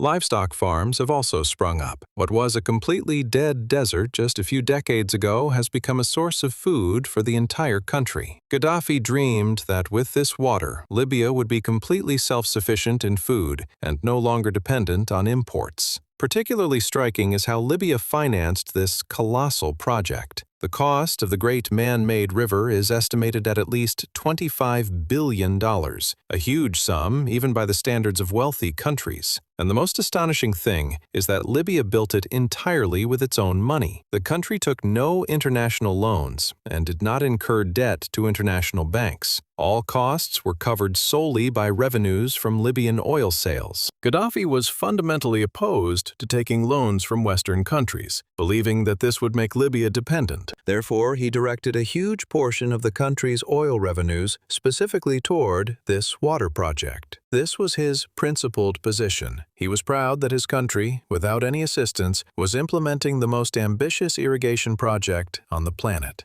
Although many foreign companies from the United States, Great Britain, France, Germany, Japan, South Korea, Italy, Turkey, Brazil, and Canada participated in the construction, it was Libya that paid for everything out of its own pocket. To truly appreciate the scale of the great man-made river, it's useful to compare it to other known methods of freshwater extraction. Many arid countries, such as the Persian Gulf states, obtain freshwater by desalinating seawater. But this process is extremely expensive and requires enormous amounts of energy. Gaddafi specifically calculated that extracting water from an underground reservoir and transporting it through pipes would be several times cheaper than building desalination plants on the coast. Furthermore, the water from the Nubian layer turned out to be extremely pure and of high quality, while desalinated seawater requires additional processing. It's also worth understanding that the great man-made river is not just a pipeline, but an entire system with enormous reservoirs. Enormous artificial reservoirs were built along the water's route, some of them so large that they resemble actual lakes in the desert. These reservoirs store the water and then distribute it to cities and agricultural lands. This system ensures a stable water supply even in the event of temporary production problems. However, this grandiose project also had a downside, which is important to be honest about. Remember, we said that the water in the Nubian aquifer is fossil and non-renewable. This is the biggest problem with the entire project. This water accumulated underground for tens of thousands of years, during the era when the Sahara was green, and modern rainfall barely replenishes this reserve. This means that the great man-made river is essentially pumping out a finite resource. It's like a huge bank account from which you can only withdraw money, but not deposit it. Sooner or later, this account will be empty. The Libyan authorities, citing the enormous size of the underground reservoir, claimed that the water would last for thousands of years. But many independent scientists consider these claims greatly exaggerated. According to various estimates, at current extraction rates, water reserves could last from 60 to 100 years, and more optimistic estimates, with careful use, could last for about 1,000 years. But in any case, it is a finite resource. When it runs out, the region will once again face a severe water crisis unless alternative sources are found by then. When people learn that the project is pumping non-renewable water, many wonder whether it was even right to build it. And here, it's important to look at the situation from different perspectives. On the one hand, the project does consume a finite resource that will one day run out. On the other hand, this water simply lay unused deep beneath the desert. Gaddafi reasoned, why should this water lie uselessly under the sand when it could immediately provide water for millions of people and transform the desert into a thriving garden? Critics countered that pumping a non-renewable resource at such a rate was irresponsible to future generations. Concerns also arose about how pumping such a large amount of water would impact the region's ecology and neighboring countries, which also share this aquifer. After all, Egypt, Chad, and Sudan could also lay claim to this water. It was a complex question, with no clear answer. The great man-made river is both an incredible blessing for the current generation of Libyans and a potential problem for their descendants. Unfortunately, the subsequent fate of this grandiose project proved tragic. By the beginning of 2011, more than 70% of the work had been completed. But it was that year that civil war began in Libya, leading to the overthrow and death of Gaddafi. The country plunged into chaos, which continues to this day. This instability dealt a devastating blow to the great man-made river. The project's complex infrastructure, thousands of kilometers of pipes, pumping stations, and control systems, requires constant maintenance and repair.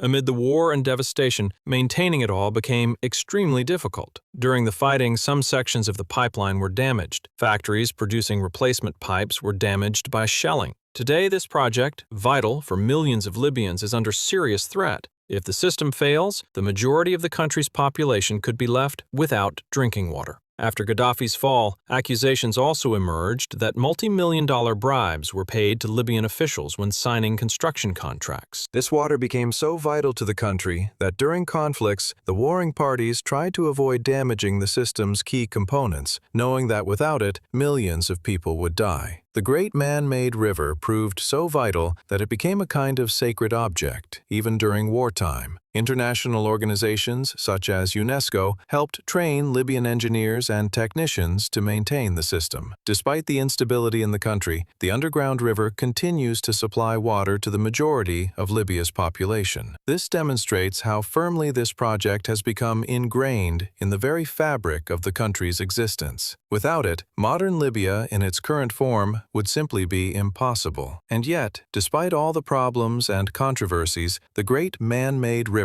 remains one of the most incredible feats of engineering in human history. Just think about it. People were able to find water hidden beneath the planet's greatest desert, lift it from a depth of hundreds of meters, and transport it through gigantic pipes 1,500 kilometers to cities. They literally created rivers where none had existed for millions of years. They made a dead desert bloom. This project demonstrates what human will and engineering genius are capable of when they combine to achieve a seemingly impossible goal. Regardless of our feelings about Gaddafi as a person and his policies, the sheer scale of this engineering feat evokes genuine admiration. It is a monument to human ingenuity and perseverance. Perhaps the most important lesson of this remarkable story lies in the complex and ambiguous nature of our relationship with nature. The great man-made river is both a triumph and a cautionary tale. It is a triumph of human genius, which managed to achieve the impossible and water an entire country in the middle of the world's greatest desert. But it is also a warning that many of our greatest achievements are built on the exploitation of our planet's finite and irreplaceable resources. The ancient water beneath the Sahara accumulated for tens of thousands of years, yet humanity can pump it out in a mere 100 years. This story forces us to consider how we use our planet's gifts. Are we borrowing from future generations what we can never repay? The story of Libya's underground river reminds us that water, this priceless resource, is not infinite. And perhaps the ability to carefully and wisely manage water will be one of the greatest challenges facing humanity in the coming century. The great man-made river will forever remain in history as one of the boldest and most magnificent creations of man, who once dared to channel rivers right beneath the greatest desert on our planet. And the next time you look at a map of Africa and see the vast Sahara, remember that deep beneath these dead sands flows ancient water, 40,000 years old. And that human genius managed to bring this water to the surface and make the desert bloom.